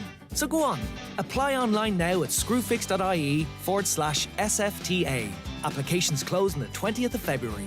T's and C's apply. Visit screwfixcompetitions.com for full details. The good times are back. The highly acclaimed Joe Dolan Show Remembering Joe is back in Letterkenny for one night only. And what a party it will be. St Patrick's Night, Thursday, March 17th, eve of the bank holiday at the Clanry Hotel. The spectacular show starring brother Ben Dolan, nephews Adrian and Ray, niece Sandra, Karen Carroll, plus the original Joe Dolan Band will have you rocking and rolling in the aisles at the Clanry. Celebrate our national holiday in style. Tickets now available at the Clanry Hotel, 07491243369. Remember, there's no show like a Joe show. Always a sellout. Book now. At Aldi, we're committed to being fairer, greener, healthier. Fairer by raising €1 million for Bernardo's, because no child should be left behind. Greener, we aim to halve our plastic packaging by 2025. Healthier, by providing fresh fruit and veg at amazing prices. Yes, that includes your favourites, kids, sprouts and spinach. Change doesn't happen overnight, but at Aldi, we're working hard to get better every day. See aldi.ie for details. Highland Radio Time Checks, brought to you by Letterkenny Shopping Centre, the centre of shopping in Donegal. Free parking and shopping all under one roof. Letterkenny Shopping Centre, bringing you the time at 10:20. Right, okay, so let's talk about this St Patrick's Day programme. It'll see a promotional programme of 33 high-level visits abroad, which will take place in line with local COVID-19 public health guidelines. Micheál Martin, he's going to Washington to meet President Joe Biden. Minister Eamon Ryan's going to New York. Pascal Donoghue is going to the Netherlands and London. Catherine Martin, Argentina. And, I suppose the default position might be, this is a disgrace. This is a waste of taxpayers' money. And, people who are angry about stuff, and quite rightly so, might go and feel that this is, adding insult to insult to injury. But that being said, look, we have to look at these things in the round, and maybe, in the long run, they might be beneficial to the county. We invite Paddy Rooney onto the programme regularly because he's very astute and has a fine interest in politics, and I respect your opinion, Paddy, so I want to hear it. Good morning to you. Good morning, Greg. How are you? Good to have you on with us. Right, okay. So, as I said in the preamble there, as the waffle, really, some might call it, on the face of it, we could easily get angry, say it's not fair, we can't go anywhere, things are tight, inflation through the roof. But do we have to look at things a little bit more like long term? I think we do. There is a feature on Donegal Daily's Facebook page this morning about Charlie McConlogue's visit to Canada, the Minister for Agriculture. And I think that the comments in the main associated with it are very negative and very cynical, and I think it's very, very sad. I'm actually very supportive of all the trips all over the world. Ireland is very lucky in the fact that there is one day of the year that's associated with Ireland, and that is the 17th of March. I mean, there was a time back in the 1970s when I was a young fella that people used to say that Muhammad Ali was more famous than, or more well known than Jesus at that particular time. But that may or may not be the case. But that day, and St Patrick's Day, is always associated with Ireland, no matter where you go. And there's very few countries in the world, Greg, that actually have a day like that. America have it to a degree with the 4th of July. France have it to a degree with the 14th of July. And wherever you get Americans or French people congregated all over the world, they celebrate their respective days. But very few other countries that I'm aware of had a big day associated with that. Back in the 1980s, Greg, I lived in London for a while, and there was a very vibrant Irish community in London at the time. And most counties in Ireland had actually an association. For instance, Donegal had a very vibrant and successful association, they still have, I believe. Most of the people that were there were forced to be there. It was not there by choice, because it was a time when there was very high levels of, economic underdevelopment in this country, a lot of high unemployment and high levels of emigration, and London was the place of choice. And St Patrick's Day was a special day. It was almost on a par, if it wasn't, with actually Christmas Day. And a lot of Irish communities came together, and they done sort of mini parades, and they had their music and their song and their dancing and so on. And what would be the harm in Donegal County Council spending, I don't know, with €10,000 by the Chief Executive, John McLaughlin, and the current Cathaoirleach, Jack Murray, to go, and others, to go and share with them? These people were forced out of Ireland. Does that mean to say that we have to forget about them and that we have to look for something in return? But in relation to that, and in return, Paddy, historically, Donegal County Council would send their people away, as you mentioned, but there was a lack of communication as to what was the function of the trip, what happened, what would be the benefit. And when this last conversation, a couple of years ago, maybe 5 or 6 years ago, time has run away in me now because we've lost 2 years.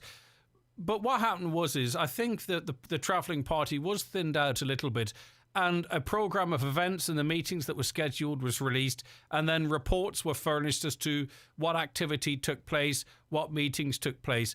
Some people are still going to think it's a junket, right? But others are going to say, actually, you know what? I see now where there might be a benefit to this. So really, in a roundabout way, if this were better communicated, there might be a better buy-in for the majority. If we hear clearly what the benefits of Charlie McConnell going for Canada are. We have a huge diaspora out there. Presumably it's good for them, which I think you've been alluding to there. But also in terms of, our business connections and where that might go. Because we interview ambassadors on this show all of the time, and they're always talking about, trying to build connections between two countries. Is that what we're doing?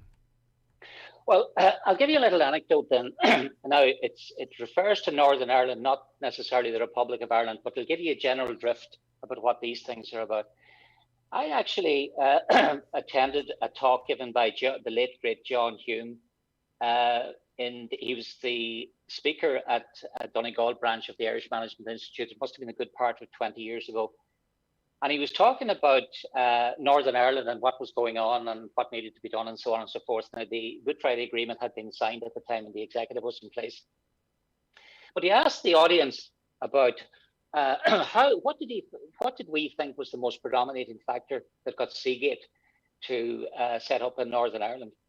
And people started putting their hands up. Well, it must have been the financial inducements that was offered to the company. No.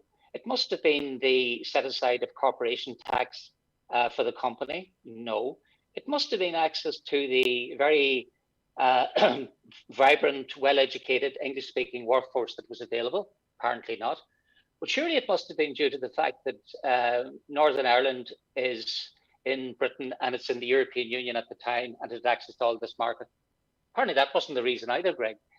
He actually said that he was at one of these Irish American soirees in Washington that was organised around St Patrick's Day, and he was being taken around the room by whoever was the MC or the chairperson. I can't remember the name of the person at the time, but they actually casually bumped into the chief executive of the European branch of Seagate, and what was meant to be a 60-second introduction and conversation turned into a 2-hour conversation in a corner, where John Hume explained to him what was going on in Northern Ireland, why it was going on, and what needed to be done to fix it. And eventually, anyway, the chief executive said to John Hume, well, what can I do? And John went on to tell him about the high levels of economic deprivation and unemployment in the northwest area of the 6 counties of Ulster. And that was it. 9 months later, John got a call from this guy to say that the company at the top executive or board level had made a strategic decision to invest in Northern Ireland for no other particular reason than they wanted to play their part in the settlement in Northern Ireland. Now, don't tell me, Greg, that whatever money was spent on that wasn't well paid. Now, I accept the fact that you're not going to get a big win like that everywhere, every time. But if you throw enough mud at the wall, some of it will stick. Well, that's the kind of sort of networking that goes on, and the talking. Some of it works, some of it doesn't. Okay, but we are in a position, though, are we not? And maybe it's about timing. We are in a position now where we've just come through the pandemic, we're at the other side, but now people are at the pin of their collar in terms of, they're not able to fly away anywhere themselves. We're talking about the cost of fuel and all that type of stuff. We've just had an announcement about retrofitting to save the environment, and we're talking about, at least 66 long-haul flights here. It's still, again, though, even though we need to look at the benefits and how we might reap those into the future, it does, again, feel like another example of them and us. We're having to save the environment. We're having to struggle along. They're flying away at our expense. Huge carbon footprint. And you know yourself, there'll be a few glasses of Chardonnay drank and plenty of rich food eaten too. Absolutely.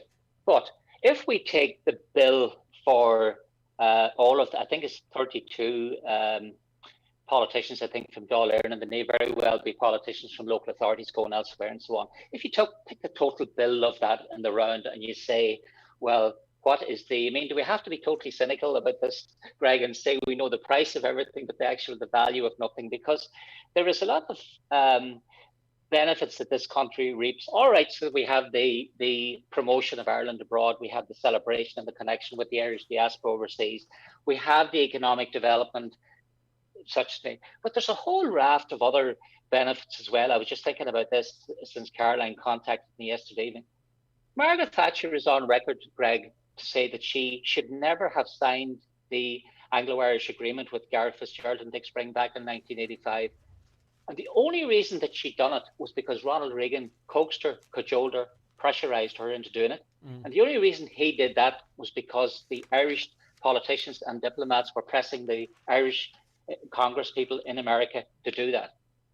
Would we have the Good Friday Agreement, John, the IRA ceasefire, Greg, in 1994, or the Good Friday Agreement in 1998 without the American involvement? How do you put a value on all that? If that's then and that's eaten bread and soon forgotten. Okay, we're jealous of our politicians. We can't go on holidays, so they can't go on holidays. I think that's a very, very narrow view to take of things.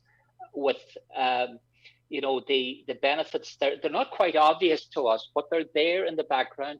The networking, the glad handling, the mixing, the drinking the Chardonnay with the people that they're drinking with, all of that, in my view, plays a part in having a positive influence in this country. Yeah, okay. It's going to be a tough sell, though. But I think maybe if we got more details as to what they will be doing and what maybe a report afterwards, it might help. But I think there's always going to be a lot of us that are always going to be against this. There is, but the problem with reporting and all this kind of stuff, people are going to equate, well, how many jobs came to Dunlow or the Gidor Industrial Estate or Buncrana or something like that. But it's never going to be that. It's never going to be like that, because the benefits from the trips this year, they mightn't accrue to this country until 10 years' time, Greg. So, it's going to come across as we met this, we attended that function, we spoke to this, we lobbied that. What does that look like in paper? It looks very empty and very flimsy, doesn't it? Yeah. But actually, there is some meaningful, serious business actually being done that mightn't be obvious today, but it will be or could be in the future. All right, listen, thanks for coming on. We appreciate your views. I appreciate it greatly. Okay, Paddy Rooney there. What do you think? I don't know. I can see the benefits of it, and I'm going in that direction with my head, and I think, even for people that are away, might be glad to know what's happening. If there's anyone out there, by the way, who is a member of the diaspora, give us a call or text in the show 00353 8660 25,000. Let us know, does it matter to you? But then I also know for a lot of people it feels like a two-fingered salute when we're talking about the struggles and the difficulties and the costs, Micheál Martin and co jetting off to promote our Irish culture, yet they've decimated our main attraction, the Irish pub, closing right, left and centre since 2000. We're more than the pubs, though, but I take your point. Our culture is far richer than pubs, I would hope. Why are we sending a minister to Colombia? Are we negotiating a drugs deal? No, of course we're not. What trade do we do with Colombia, and how many diaspora are living there? And you're right, Greg, a lot of people feel a crash is coming while our politicians start packing their suitcases for worldwide St Patrick's Day trips priorities. It all depends on Russia stepping back from invading Ukraine. We all need to pray that Russia backs off. So I would ask people to say a prayer or light a candle for peace in Ukraine and Russia stepping back. Look, Russia will step back, but they have concerns about their security as well, and they need NATO to step back, and it's going to take an agreement, and that's what they're doing. They're negotiating. NATO, Russia are concerned of NATO having a presence so deep into Eastern Europe. Russia had received assurances in that regard when there were concerns previously. So they're the big boys just arguing back and forth. They'll sort that out because none of them can afford to get into conflict. But Russia trying to protect itself and Eastern Europe trying to protect itself, they'll have to sort it out. John, listening to the conversation about these trips going ahead, can you see the bigger picture that's being argued, or do you feel that it's just insult to injury? I think it's an insult to injury. We have people who are struggling to heat their homes. There's families struggling to put food on the table. We have students in this country that are living a meagre existence because they can't afford proper meals, proper accommodation. And we're able to, you know, even Ryan's talking about the carbon footprint. What about the carbon footprint that's sending politicians all over the world for no good reason? I can't, I'm sorry, but I can't see the benefit. Surely we have ambassadors in these countries. What are they there for? That's a good point, yeah. Why aren't the ambassadors doing this work? What are they there for if not to do this? Exactly. You know, I'm listening to Mr. Rooney, and I'm sorry, I don't agree with him one way or the other, because, you know, people are struggling. We're after coming maybe out of a pandemic, and we are now feel free and see fit to send politicians all over the world. I can't, I'm sorry, but, you know, I can't see the sense of it. And maybe they should send the politicians to the 32 counties of the country, and have public meetings so that we can tell them what our concerns are as it relates to electricity prices, the state of the health service, the state of the roads. You know, maybe they should visit the counties. I know they're from the counties, but, you know, visit us, and maybe there'd be more benefit from that, addressing the issues that we're most worried about right now, John. Exactly. I couldn't agree more. We elect politicians in this country to serve us. They're not serving us by travelling all over the world. We have ambassadors in most of the countries that they're going to. Let them do the work. Why is an ambassador sent in the first place if he's not going to do this type of work? You're genuinely tipping me in the direction of thinking this is not a good idea, but with the ambassadors argument, one which I hadn't thought of. You know, I presume they're well resourced and well paid. You know, maybe pick 4 or 5 destinations for politicians, but sending 32 out, especially when we're having a conversation about paying for heating and struggling to pay for heating. Yes, exactly. Right, John. Exactly. And does it anger you, or does it just pee you off, or at this point are you so disillusioned that... I'll be honest, I'm angry and disillusioned. Yeah. You know, as far as I'm concerned now, we in this country, we have an inept government who are drowning in a sea of inadequacy.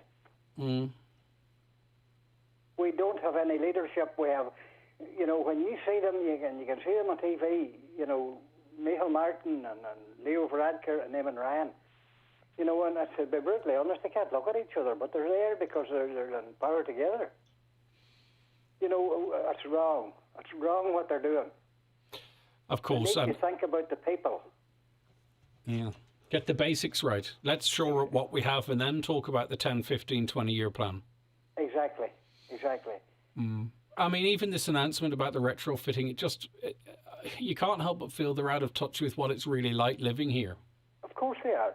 You know, a person, they're talking about this retrofit, a person who are struggling with their mortgage, you know, and now they have to borrow money to retrofit their home. Where are they going to get the money to pay for it? But at the same time, you see, they're increasing VAT and tax on the likes of home heating oil, on the likes of gas, to try and force us to... They believe that that's the most effective way to get us to change, right? So we're paying more and more and more to heat the homes, and that's only going in one direction, John, and that is up. The alternative to that is to us to retrofit our homes, but we don't have the money to retrofit our homes, and we've heard from people within the industry that even the 50 grand wouldn't scratch it for most houses. No, it wouldn't. I looked up the price of the cheapest heat pump I could see last night was somewhere in the region of 5 grand, and then another 1,500 to fit it. You know, and where is an ordinary household going to get that kind of money? I don't think I know anyone that has that money to do that. No, they don't. I don't think I do. I might do, but I don't think I do. No, I don't either, and that's a God's truth. I mean that hand on heart. I'm not sitting here trying to... I don't know anyone that could put their hands on 25 grand to do this. You couldn't. Excuse me. All right. Okay, John, listen. I mean, there's plenty of positivity out there, I suppose, and we have to try and focus on that sometimes. But look, this is a big issue and it's relevant, and we appreciate your time, and I get how you feel, John, and I appreciate you speaking to me. Okay, Okay, thank you very much. All right, take care of yourself. Thanks, Okay, John. bye, Really bye, appreciate it. Okay. We'll take a piece of music, shall we? We'll play 17 Going Under from Sam Fender. He performed at the Brits last night. Pretty good, actually. And I loved the commentary. The guys got up there, young fellas, were so, not proud, because I have nothing to be proud of, they're not mine, but I was encouraged, happy that they got up and they used their time to promote a support for people. I think was it a food bank, sort of in their own hometown, and I thought that was lovely to use that time to promote that and the area that from, and it felt very real. If you're watching on Facebook or YouTube, we're going to mute for about 3 minutes. Don't go anywhere though, because we've got your comments and more calls and more conversation on the way. You won't want to miss it. But as I mentioned, here is Sam Fender and 17 Going Under.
Okay, that is 17 Going Under from Sam Fender. A couple of your comments here. So how many TDs are of the calibre of John Hume would we be sending out? None, says that caller. That was ringing in the back of my head when I heard that, all right. Did the minister shop around for their airline tickets? I'm sure journalists, as we speak, are currently trying to find out who they're flying with and all that malarkey. Seriously, did I hear correctly? 32 representatives heading around the world on St Patrick's Day. Someone please tell me it's a joke. I'm sorry, I can't tell you such, because it is happening all over the place. They're going everywhere, scattered around the world. What running on them all over the world would bring is they'll all come back with 10 different variants of COVID, all right? Another caller says, I think people might be more open to sending people away for St Patrick's Day if it wasn't politicians. They could send maybe sports people, example GEA players or writers, community representatives. Perhaps. Okay. Right, we are going to be speaking to Detective Inspector Pat O'Donnell after we take this short break. Today's 9 till noon show is sponsored by the 3 Store Buncrana. Visit us in store for the best deals on high-speed home broadband and more. 3 for a better connected life. If the medical experts get it wrong, everything changes. From misdiagnosis or delayed diagnosis to surgical injury or even poor treatment. All have physical, emotional and financial consequences. We're here to help. So if your treatment didn't go according to plan, speak to our experienced medical negligence team at McElhenney and Associates. Find us online or call 074 917 5989. McElhenney and Associates Solicitors, Stranorlar. In contentious business, a solicitor may not calculate fees or other charges as a percentage or proportion of any award or settlement. With the onset of different variants of coronavirus, it is vital that your business, office or school has the most up-to-date air purification device. McDade's Bathroom Plumbing Tiles introduce the Daikin Air Purifier. It eliminates 99.9% of coronaviruses in under 3 minutes. Ideal for residential settings, offices, classrooms and waiting rooms. Priced at €495, it's a great investment. For more details, contact McDade's Bathroom Plumbing Tiles Buncrana. We're only a phone call or email away. This is an important announcement from the Department of Social Protection. If you have been in receipt of the COVID-19 pandemic unemployment payment and are now returning to work, this message is for you. You must ensure that you stop your payment on your first day back at work. The simplest way to do this is online at www.mywelfare.ie. For more information, visit gov.ie/DSP COVID-19. Brought to you by the Government of Ireland. GiveBlood.ie know we can count on you, our community of blood donors, to give blood and to choose to be there for others in their hour of need. Blood donors from Ballyshannon should attend the clinic in Columkill and Ballyshannon on Monday 7th, and donors from Donegal Town, Killybegs and Dunlow should attend the clinic in the Abbey Hotel in Donegal Town from Tuesday 8th to Thursday 10th of February. To ensure social distancing, all donors need to make an appointment, so call 1-800-731-137 to book your time. At 3, we have an amazing range of broadband offers to keep you connected. Switch to 3's high-speed home broadband for just €39 per month and get 3 months free with no upfront cost. Visit the 3 Store Buncrana for this offer and more. Subject to coverage, T's and C's apply. Okay, now today marks the 10th anniversary of the murder of 24-year-old Andrew Allen. He was murdered by a group of individuals at his home at Linksview Park, Buncrana, February the 9th, 2012. Detective Inspector Pat O'Donnell joins us on the programme, still open and active as much as can be, I suppose, until further information becomes available. Investigation, Pat? Yeah, good morning, Greg. Yes, the investigation is ongoing, and we have up to 700 lines of inquiry to date. We've arrested six people, questioned them in relation to the murder, and we're now making an appeal to basically the public in both Buncrana and Derry City areas to come forward and assist us. We hope that the passage of time will help people to come forward and they won't be as inhibited as they were back in 2012. As well, we're looking at new developments in technology and in DNA. So things are moving on nicely, Greg. I know it's a slow process, but these cross-border investigations tend to be that way. All right, take us back to the day, February 9th. What happened? What information do we have? In case it triggers something. Yeah, it's February the 9th. Basically, you had Andrew Allen. He was visiting. He was with his partner in Buncrana, Linksview Park, which is basically on the the Fawn side of Buncrana. It's an estate on the left-hand side there overlooking the sea, the beach. He was there in his bedroom. It was around 9 o'clock in the evening. It was dark, and a knock came to the door. Someone tried to kick in the door, and then there was a number of shots fired through the bedroom window, and tragically Andrew was fatally injured. And do we know anything about the motivation or the intent? It was to... Yeah, so there was a statement released by Republican Action Against Drugs, which are now the new IRA in Derry. But basically they were making false allegations that Andrew was a drug dealer and he was basically into crime, and that this was their way of dealing with it, basically. Mm. And I get the impression, now this is not to discourage anyone with any new information. I get the impression that a lot of it's there, but there are people that need to come forward to progress this investigation. Yeah, there are a number of key people who come forward. Obviously, we're hoping people closer to those involved will come forward, given the passage of time, and maybe their conscience might be playing on them, or that they're in relations with the time that has changed and they're not under the control of other people now, where they're more freer to come forward. We're asking those people to assist us. Obviously, we've collected a huge amount of information, and there are a number of pieces we need to join it all together to focus on the individuals who are required to prosecute for this. And of course, 10 years have passed, but this will feel like yesterday to Andrew's family and friends.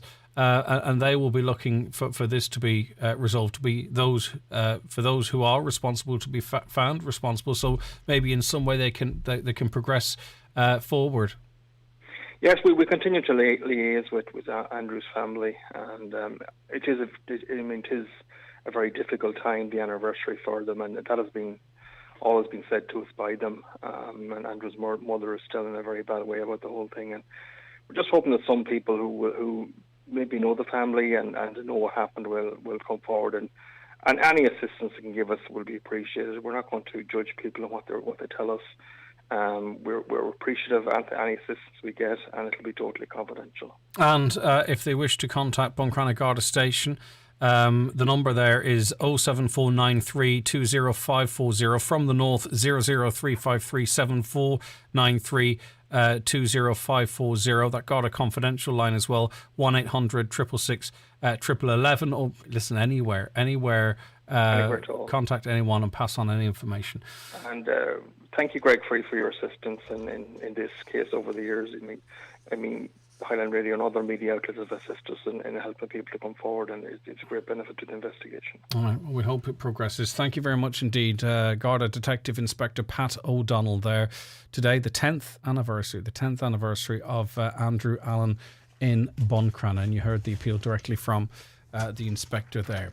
Okay, my wife was at work in a hospital on Monday from 9 a.m. until 5:30 p.m.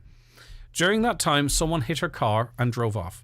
It appears they drove forward and did over £2,500 in damage to the side of her car. They didn't leave a note or call the hospital to say, look, I hit a car. Can the owner contact me? This is out in the Galvin. Is it Letterkenny? Okay, sorry, I beg your pardon. This is in Letterkenny. They didn't leave a note or call the hospital to say, look, I hit a car. Can the person that did this please contact me? There is no CCTV in the car park. So I'm appealing to anyone who might have seen anything to contact me. Or do you own a garage? Did anyone come in the last few days looking to get a car repaired that night that would have similar damage done to it? That's all the information we have. But this is a person who was working a long shift in the hospital, came out, the car was hit, whoever did it drove off. Possibly the person panicked and drove off, right? I don't think they care about that, whether or not, for whatever reason you might have left. I think they just want to get in contact with you. They're facing a bill of €2,500 through no fault of their own. Nothing, well, there's worse. But you know what I mean? Just to use the phrase, nothing worse than coming out and seeing that. So listen, maybe you want to clear your conscience and get that sorted. Have a conversation with them. A caller says we are in our 60s. If we took out a credit union loan, we'd be in our 80s and still paying off the loan to retrofit our homes. We are not going to take a loan like this when we have just finished paying our mortgage and putting our children through college. We've no savings and live hand to mouth in fear our old age and living on a pension. That is a incredibly typical situation. Okay, who is going to labour themselves with a loan? And that's in the 60s, 50s is the same, I think, 40s even. Greg, I'm sorry to say you can hope as much you like, but there is a world economic collapse in the pipeline very soon. County councillors are getting a €40 pay rise in 2022. This will take their annual salary to $26,000. Not hard times for some. Why is this a part-time job? Most run businesses and manage top hotels. Some of them do, some of them don't. But I take your point. It is your money, so you're entitled to feel however you might feel. What about all this carbon created by the St Patrick's junket by our ministers travelling all over the world? I suppose that's good carbon. Well, we'll say nothing about that because it's a contradiction of everything we're being told, so best ignore it. Get the head in the sand there. Where is Eamon Ryan going for St Patrick's Day? Is it somewhere he can get on his bicycle? I don't know. I still have that image of him. I still have that image of him in that big van. Let me see. I can dig through the box here live. No, I can never find anything in this box. It's like a Pandora's box. You put stuff in and it disappears. Here we go. There it is, the box, by the way, for anyone watching on Facebook or YouTube. It's the top of a box. You get A4 sheets of paper, and that is what I use. Okay. Right, so where's Eamon Ryan going? Looking down the list here, it's an extensive list. Ooh, Lisa Chambers is heading to the United States. She wasn't even elected into the Dáil the last time out, and was appointed to the Senate by the government and is now being sent to the United States. Isn't that nice? Eamon Ryan's going to New York, so unless it's a pedalo, and looking at the waves last night, you wouldn't want to send anyone out in a pedalo. He will be flying to New York, the big one. You know, the big boys get the big ones, don't they? I mean, you want to go up there and rub shoulders with President Biden, don't you? Who else? Simon Coveney's staying on the island of Ireland. I wonder, is that punishment? Roderick O'Gorman, he's going to the United States as well. Charlie McConalogue, he's going to Canada. Let's see, any other highlights? Some of these people I embarrassingly don't even know. Do you know that? Isn't that terrible? Joe O'Brien, Minister of State Joe O'Brien. I'm not really familiar with him. Martin Hayden, I probably should be. Oisin Smith, he's going to Spain. Don't really know him. Sean Fleming, I think he's shopped around and is heading to the north of England. Scotland, in fact. Where's the Minister of Health going? I don't see him here.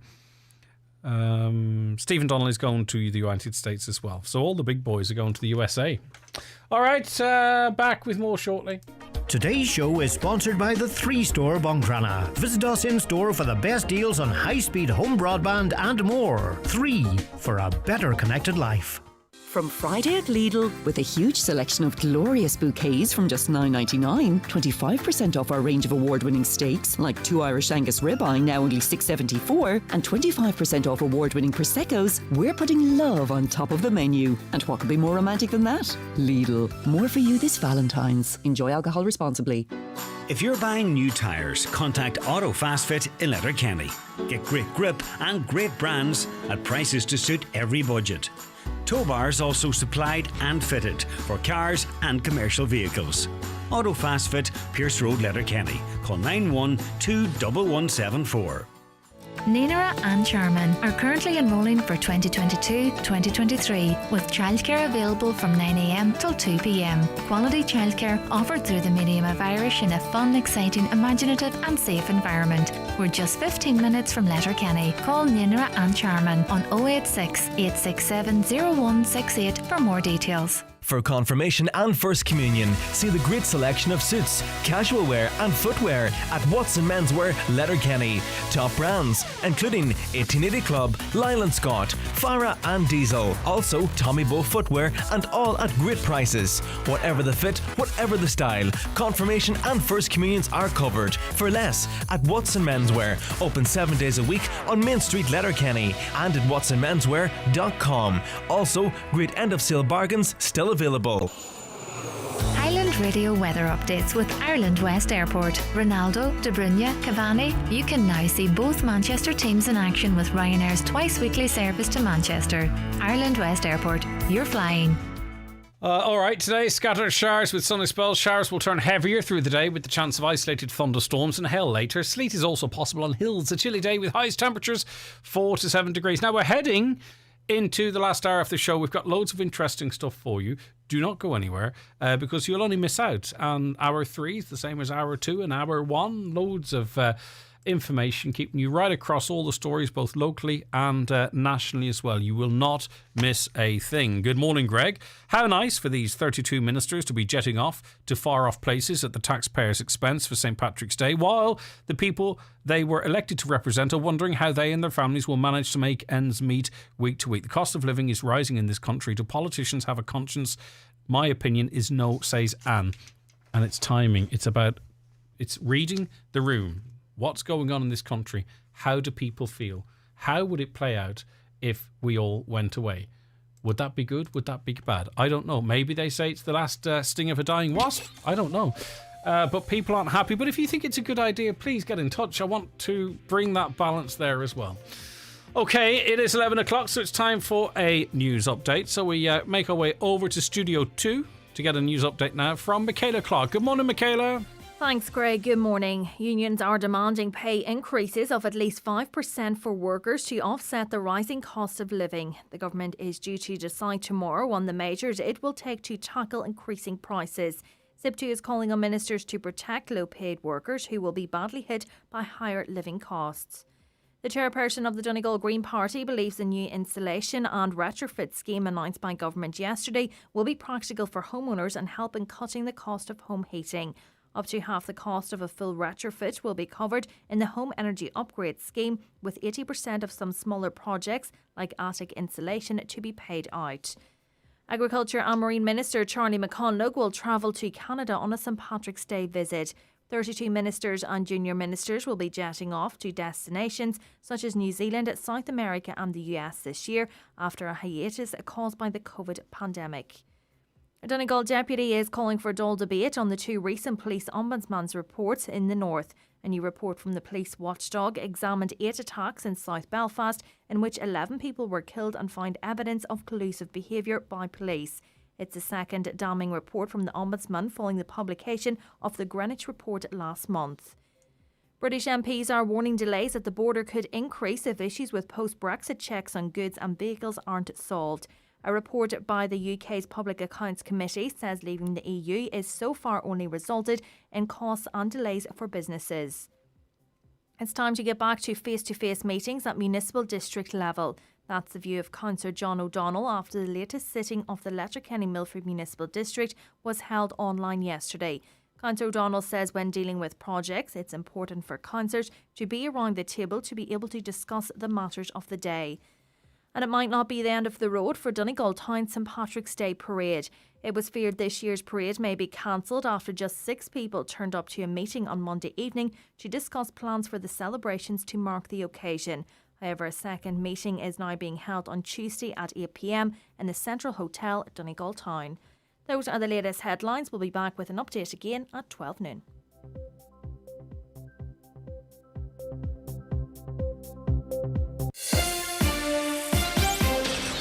Thank you very much indeed, Michaela. I really appreciate it. Okay, our Wednesday, Wellness Wednesday, is going to be talking about male infertility and living with XXY Foundation. This is something that's not talked about a lot, but does affect a number of people. So we're going to be finding out more about it. We're going to be speaking to a person affected by it. And if you have any questions, hopefully getting to those as well. So stay right where you are. That's coming up for you after these messages. Today's 9 till noon show is sponsored by the 3 Store Buncrana. Visit us in store for the best deals on high-speed home broadband and more. 3 for a better connected life. I am making my Holy Communion this year, and we went to McElhenny's and Ballybuffet. I got everything I needed: my dress, tiara, bag and shoes. I had an amazing time with so many beautiful dresses, and Mum was able to pay a deposit for the perfect communion dress. For your communion day, go to McElhenny's Ballybuffet. Hello, I'm David Foley, medical herbalist. Are you suffering with a cold, flu or sinusitis? Then ask for Irish Botanica echinacea, a traditional herbal remedy. Irish Botanica echinacea is your natural solution to relieve the symptoms of the common cold, flu and sinusitis. Call Into the Natural Way, Letterkenny Shopping Centre for more information. Years ago, I used to dread my motor insurance renewal. Then a friend told me about O'Malley Scanlon Insurance in Ballybofey and Dunlow. They do all the hard work. They contact all the major insurance underwriters and they get the very best possible quote for me. They have saved me a small fortune over the years and they could do the same for you. When your insurance comes up for renewal, contact O'Malley Scanlon Insurance at their Ballybofey office on 9131020 or their Dunlow office on 952206. O'Malley Scanlon is regulated by the Central Bank. Whatever the weather, night or day, Letterkenny Driving Range is open to 10 p.m. daily. Are you a beginner or thinking of taking up golf? Our bays allow you to practice the good and not so good shots for as little as €3. Practice makes perfect at Letterkenny Driving Range, open 7 days. Find us on Facebook. At 3, we have an amazing range of broadband offers to keep you connected. Switch to 3's high-speed home broadband for just €39 per month and get 3 months free with no upfront cost. Visit the 3 store Bungrana for this offer and more. Subject to coverage, T's and C's apply. Okay, it's time to welcome onto the programme now, as part of Wellness Wednesday, Gareth Landy, an advocate for male infertility. Good morning to you, Gareth. Thanks for joining us. Hey, good morning. How are you? Can you hear me okay? I can hear you loud and clear and see you fine as well. Right, Gareth, before we talk about your story and the foundation, do we presume when we say that we know a couple and, you know, they're trying to have a baby, but it's not working out, infertility is an issue, is the default position to presume it's a female issue? You're very absolutely correct. Like before my experience of my infertility, I assumed, like most people, infertility was only associated with women. But as you know, we need sperm and the egg to make a child. So it's actually quite, you're completely correct. It's in sorry, I've lost my train of thought there. No, that's fine. You made the point clearly. So can you tell us your situation? So you said until you were diagnosed, what was, as much as you're comfortable with, Gareth, but I know you're speaking out by choice. Tell us your experience. Sure. So I want to give some bits of information for yourself and your listeners. So when they're watching this either online or listening, there's useful links for them to follow this up, because I think everyone will learn from that. So my wife and I got married in October 2015. And then in 2017, we were kind of thinking, maybe we should try and have a family. I was 37 at the time. And we've been trying for a few months. And like Anna was not getting pregnant. That's my wife. So I went for semen analysis and that came back negative. Now, negative meant from the GP told me to not really get too concerned about that, because sometimes it can be a mistake in the lab. That would be an issue, but don't worry. So I went for another one and that came back negative again. And that came back no sperm, like nothing. It was empty. There's nothing in the sample. And as you can imagine, that's quite overwhelming getting that news. So we then went to see a urologist, a private consultant, and he didn't really examine me, to be honest. He kind of looked at some of the information from the previous GP. And then the thing that was with me is, I'll get into it, is I have a form of a photographic memory. So certain memories in my life, I can step back into those certain memories. So I had no concept. This huge bombshell was about to be dropped to me. So he looked me straight in the eyes and he said, Gareth, it doesn't work downstairs. You need to get over that and move on. And that is how I was told I was infertile. Okay, now we'll pick it up from there, but there's a couple of things I want to pick up on as well, Gareth.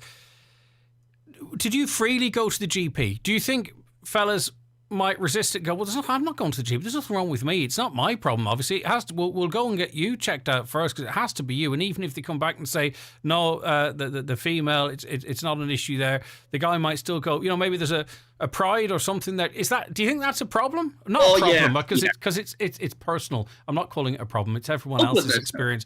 I know. No, don't worry about. No, it's fine. No, you're very true. Because actually, I was probably more open to it, because as well as my wife is MS, so for her to get pregnant, she had to come off all her MS medication.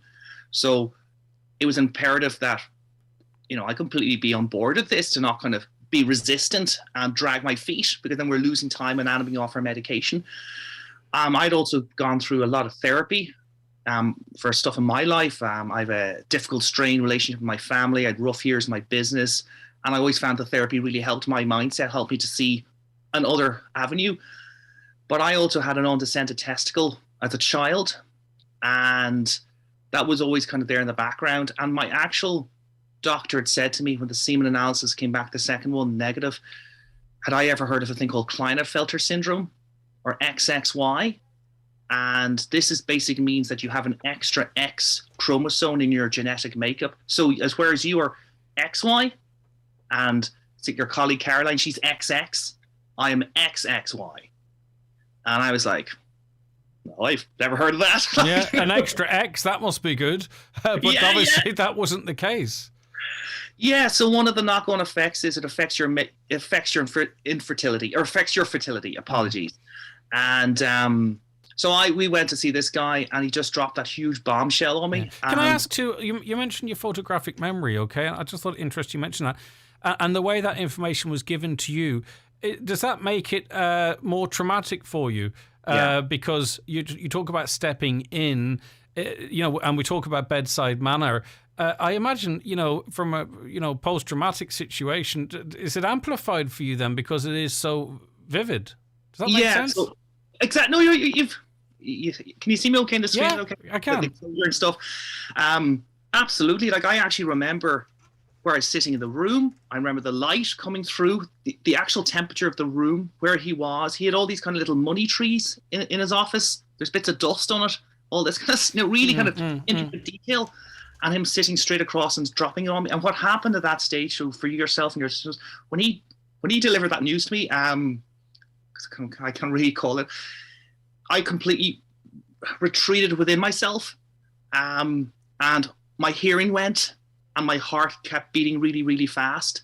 And Anna asked a few questions, and I was just not present. And I would I would articulate it as like an out-of-body experience. I was in the room, but not in the room, because I was thinking, I must have misheard him. He didn't say that. Did he? Did he not? And from that moment onwards, I remember drifting out of the office. We had to pay our bill, whatever it was, like €160, and we just drifted.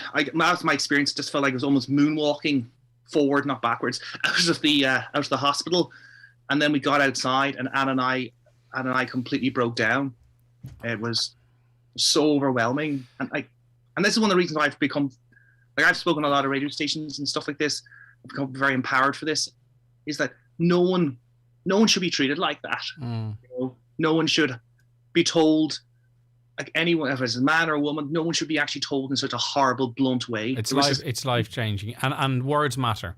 Exactly, the language, and he actually didn't even kind of touch my arm or give me a hug or say, Gareth, the news is not great, and I'm going to be. He's just delivered in such a nasty way, and it's just not acceptable to do that to people. And you talked about your wife's condition and come off medication and everything that goes with that. Presumably important to both of you, but it sounds to me like this was incredibly important to her. Did that pile of pressure on you emotionally, that you felt not only, if I got news there that really is deeply affecting me, but obviously this is going to deeply affect my partner? I just imagine it amplifies an already difficult situation. Yeah. What happened at that stage, so, is, like, Anna is very, like, I have to be honest, the reason we have it, like, there's good news in this story. We'll get to that, yes. Okay. Yeah. So is we have a family now, because, like, Anna's amazing. She drove for us to have a family. What happened at that stage is, as I said, I have a very difficult relationship with my family. I'd never told my family, like, to this day, I don't even talk to them now. And there are a few narcissistic people within the family, and they would make jokes about me and be all passed off as, oh, we're only having fun. And when you're in such a low place and then you get more of that, it doesn't help. So why would I expose myself to that? Our resilience is not infinite. Exactly. So Anna, I'm trying to say, Anna kind of said, well, we're going to get a different opinion on this. So she went onto a really good website. It's called rollercoaster.ie. And it's kind of got fertility stuff. And this guy's name kept coming up, a urologist in London called Jonathan Ramsey. And Jonathan Ramsey is still my consultant. So we made an appointment to go and see him. And he's in London. And we flew over. And I remember it so vividly. Even now, his office, the light, the roadworks outside, all this kind of not really relevant information, but it kind of helps in my memory, the way to put it together. And he just said, Gareth, we're going to try to do our best to find everything for you, find an answer for you. And he kind of touched my shoulder, and I just felt all this trust and this love. Like, I didn't know this guy, but he was a really caring person. Yeah. And I would believe that's at least half the battle. If you can trust the consultants and the people who are trying to help you, that makes such a massive impact on you at a subconscious level. And what was he able to do for you in the process towards trying to start a family? So, as I remembered, I have an extra X, and I wear this T-shirt. Which is it? Oh, here it is. Yeah, so I see it. Yeah. Oh, yeah, there we go. Sorry, because it's opposite when I move the camera. So I'm there. It is, living with XXY. So I'm their advocate. And at this stage, by the way, I did not know I was XXY. So I had to go for a genetic blood test, and it was something in this blood they can find the carrier to be an XXY person. So I won't make it too long. I make it quite kind of shorter. I had my first operation, which is an operation on my testicles. And this was because what sometimes can happen for the men, whether you're XY or XXY, there could be a blockage within the tube between the testicles and the end of the penis. And what they can do is they can go in under anesthetic, so it's a good start already, and they can go straight to the testicles and put needles into the testicles. And what they're doing is they're looking for pools of sperm. And he was very realistic. He said, Gareth, the chances of this working, most people who are XXY, if they by the way, XXY is a spectrum, so it affects guys in different ways. And most men, he said, in his experience at that stage, were, if they had the ability to produce sperm, it dropped off in their mid-20s. And I'm 37. So he was very realistic, said, Gareth, I kind of feel like we know the answer, but let's just have a go. So I came out of anesthetic, and he's very excited. He came and said, Gareth, I have really great news. You're the very first person I've ever met in my career. His career's over 30 years. And I know of anyone else in the world, you're the very first person I've ever come across who still has the ability in their mid to late 30s to produce the building blocks that build sperm. That's how I was told. So I then went on a cocktail of different drugs. I was taking testosterone gel, testosterone injections, Clomid, that's a drug given to women for breast cancer. And the idea was that my body would absorb all this crap, this stuff. That's what I say. I can't think of any other way to put it. And it would turn this into the fuel to then build. So, to break it down to terms I can understand, we had a seed, right? But all this activity was to germinate it, to make it produce its flower, effectively. Yeah. Yeah, that's a very visual, good way. Actually, I might use that in other interviews. That's You're a really good way. That's a really good way to describe it. It's born of my trying to understand, but yeah, okay. Yeah, so that's a really good way to kind of, so I'm kind of below, just below the soil, and it's almost trying to break out. Yeah. But it's not the full flower to be the full sperm. I'm kind of near the ground level. I got you. And I went on this stuff, and he said, the chance of this working is maybe about 10 to 15%. It's quite low. Like, he's very realistic with the expectations. He's doing a good job here managing your expectations, because anything positive is going to feel really positive. I mean, you're ready for disappointment. So anything good, you're going to feel that. If it's bad news, you've got some preparation for that. I like his style. Yeah, he's amazing. And he did say to us ahead of time, he said, guys, we don't, or Anna, we don't want to put all our eggs in one basket. We don't want to think that this will work, because the expectation is low. So you should look at the option of donor sperm.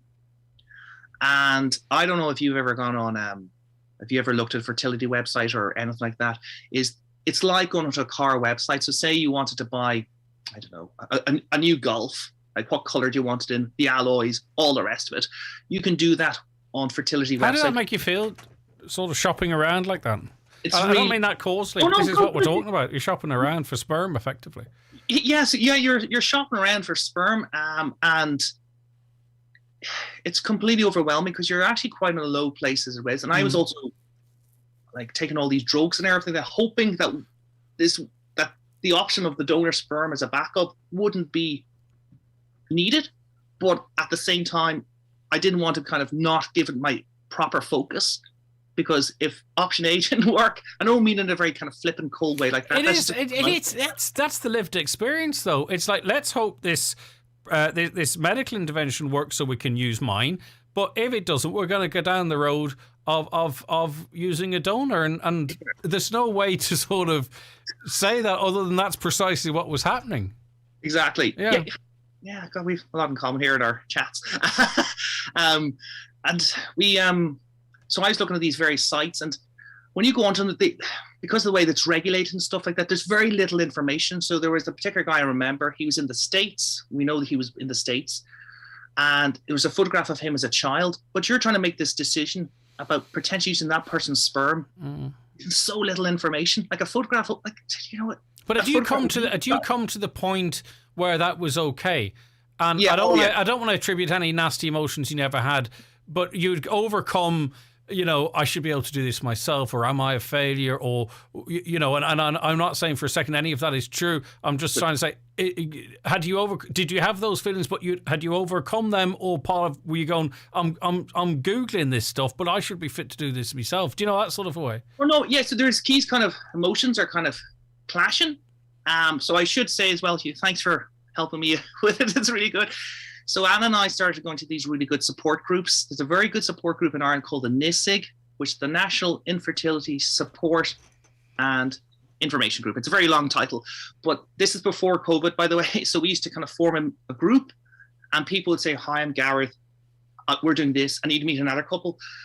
And this was up around Dublin Airport, and I know there's other ones around the country. Went to one in Limerick, was very good. It was really great because, and I would encourage other men to go to this, because you kind of retreat within yourself.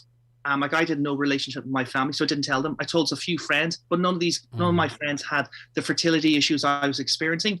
So there's only so much they could kind of help me, because they hadn't had that lived-in experience of how I was feeling.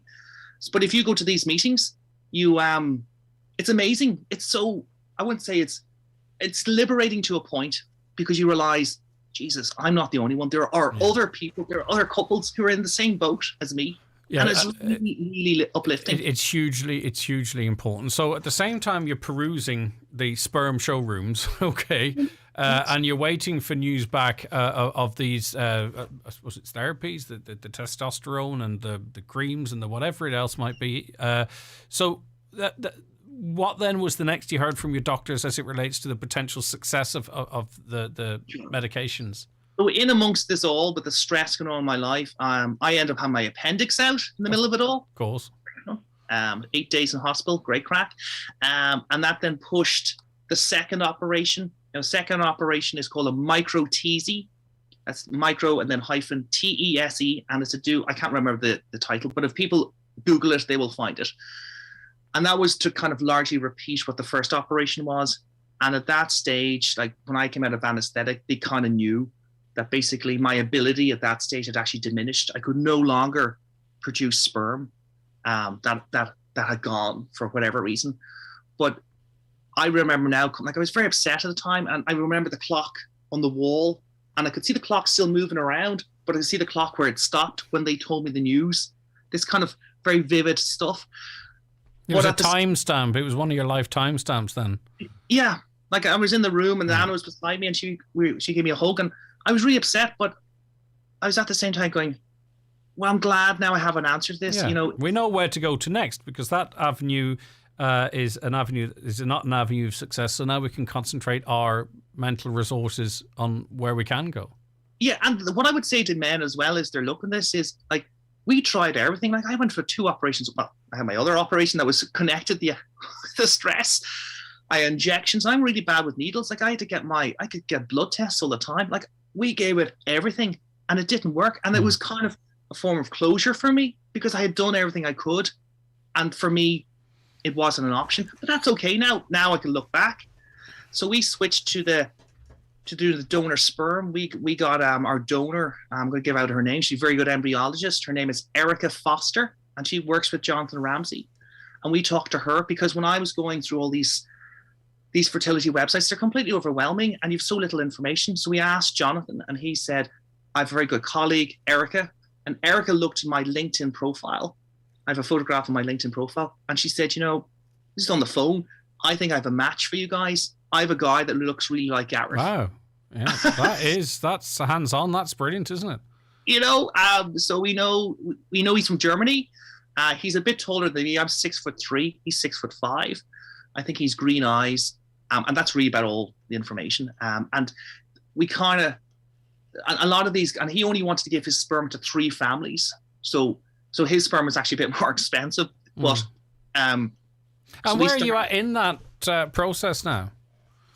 Oh, I'm so glad. I really mean it. I'm so glad I don't have sperm, because I have the most amazing children. My wife's taken them up to the playground, but I can honestly tell you, it's brilliant. I don't want to sound kind of, I've got all these thoughts in my head. I'm trying to articulate into words, but I'm so positive about not having sperm, because we have the most amazing children who are here because I don't have sperm, and I was able to. And it was still a choice. I can say to people, it's still a choice. You can choose to pick sperm. You can pick sperm from that donor or that donor. It's still part of you having a family. Of course. And how many children do you have? We have twins. Oh, congratulations. Brilliant. Thank you. Because of you're going to be ultra sensitive to relationships, interfamily relationships, because you've referenced your own a couple of times. This is something that's obviously very important to you. Because it's not traditional or normal. I don't like any of those words, but how else do you explain this? There's a third party. Are you concerned about future relationships? That you don't want to see any history repeating itself or anything like that? Does that bother you, or you're at peace with everything in that regard? Well, put it this way. Here's a really good example. There's someone very close to me died recently, like in the last few days, and I wasn't told by my own family. They didn't tell me, and that really hurts. It does hurt a lot. But from a genetic point of view, that's really kind of important to me, because my children they're not here, they're outside, but they don't have, what I'm trying to say. So they're not genetically related to me in that kind of way, but I will raise them with my values. And I believe that they will not potentially have that narcissistic. Yeah, that's I get that. That's interesting. Maybe there's a chain that's going to be broken. I understand where you're coming from and where you're at. So it's a roller coaster for you, and you're happy now, which is nice to hear. Why are you? What in the last couple of minutes? Why do you want to speak out? Is it to encourage other guys to talk about their issues, to explore what's going on, to not hide away, to not bury our heads in the sands like we might be inclined to? What do you want to get out there? Because your story's told now, but what do you want to come from it? I want other guys can contact me. I don't want them to feel like, oh, this guy's just put himself out there. How do we reach him? Like, I have an Instagram. Excuse me. I have an Instagram account. I'll give you the title, and then anyone can message me, and that's pretty PRETTY fly FLY number 4 XXY. So pretty fly for XXY. Didn't know where it was going. Though. It's like, all right, come on. Vanilla Ice and I are such pals, but anyone can message me and contact me, and I as I said, I'm the advocate for this crowd. So living with XXY. So there's a lot of positive, and there's other things too that we didn't talk about your childhood. That the in terms of other red flags that might be interesting for people to know about. You talked about the one or both, one testicle not descending as one might expect. But the testosterone levels in your body having other impacts on you. Just briefly mention those, just in case people are listening, and it might help that angle of it.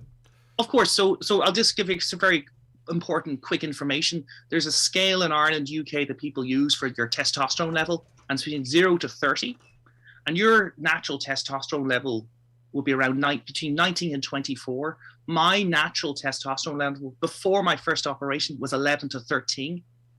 So I remember back in school, like I I'd be doing like 100, 200 meter sprints, and I would finish near the back of the pack. And I'm really tall. Like, I'd be taller than most of the other guys doing it, and they would leave me for dust. But over longer distance running, I do, well, not at the moment, but I have ran a lot of marathons, and I just can't accelerate. I can never do the 100, 200 meter sprints like that. I just can never do them. And I believe that's a connection to just not having enough. I can't, like, I'm very thin. Like, I don't put on any muscle. Like, I take testosterone gels now for the rest of my life. Or it's not testosterone injections, apologies. But that's a small price to pay because it tops my levels back up, and I can have these chats with you. And if I don't get them, my levels crash and I get really tired and just worn out, and you're exhausting. So in a way, too, your life has improved, obviously, with the blessing of your children and your partner and all, but also presumably you must have been suffering with energy lapses prior to going through this process then. No, I didn't know. So within the sphere, just to know, so even make it more complicated. So within the sphere of the XXY people, I am considered a mosaic, which means I have X, XY, and XY sex cells within that sphere. So I'm even kind of over here more. It's so great. And then I've learned about the guy in Canada contacted me. He was inspired by something that I did, and he is a triple XY person. And then I learned about there's people there who are XXYY. So there's all these, the words I use kind of blends. I can't think of any other nice way to kind of describe the other kind of people. But I would say to people who are watching this and guys who are listening to this, if you are XXY, it's not your fault. It's a genetic lottery. Like, I was born this way. They have done nothing wrong. If they don't have any sperm, it's nothing of their own fault. All right. And that really helps. I found that really helped my mindset. Okay. Well. Listen, it's been really interesting, Gareth. We appreciate you sparing the time to chat to us. People can check you out on Instagram, as you mentioned, at the handle you mentioned. We wish you and your family all the best going forward. Thanks for sharing the story with us. Yeah, thank you. Have a great day. I hope to talk to you soon. All right, take care. Thank you very much indeed. Gareth Landy there, who is an advocate for male infertility and living with XXY Foundation. Today's 9 till noon show is sponsored by the 3-Store Buncrana. Visit us in store for the best deals on high-speed home broadband and more. 3 for a better connected life. Well, Davey, brilliant that you weren't in work today. We had some crack. It was Peter's last shift, so we all went out for lunch. Thanks for staying away. The lads are delighted. Chat to you soon. Mind yourself. No one will thank you for turning up to work or anything else when you're sick. Stay at home and get a test to protect yourself and others from COVID-19. From the HSE, for us all.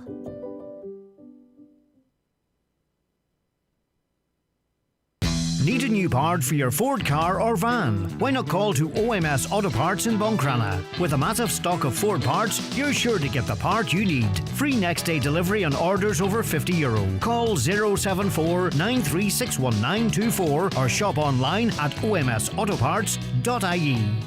Foley's Bakery. In changing times, you need the right support to take the next step in building your business. Foley's Cafe. At Bank of Ireland, we're here to support the financial well-being of your business as it grows, with faster, easier loan applications and dedicated business teams when you need them. Hello, Foley's Coffee Roasters. Search Bank of Ireland Business. Bank of Ireland. Begin. Lending criteria, terms and conditions apply. Over 18s only. Bank of Ireland is regulated by the Central Bank of Ireland. This summer, holidays are go with Jet2 Holidays and Atlantic Travel. So go explore your sunny favourites with hundreds of free child places available.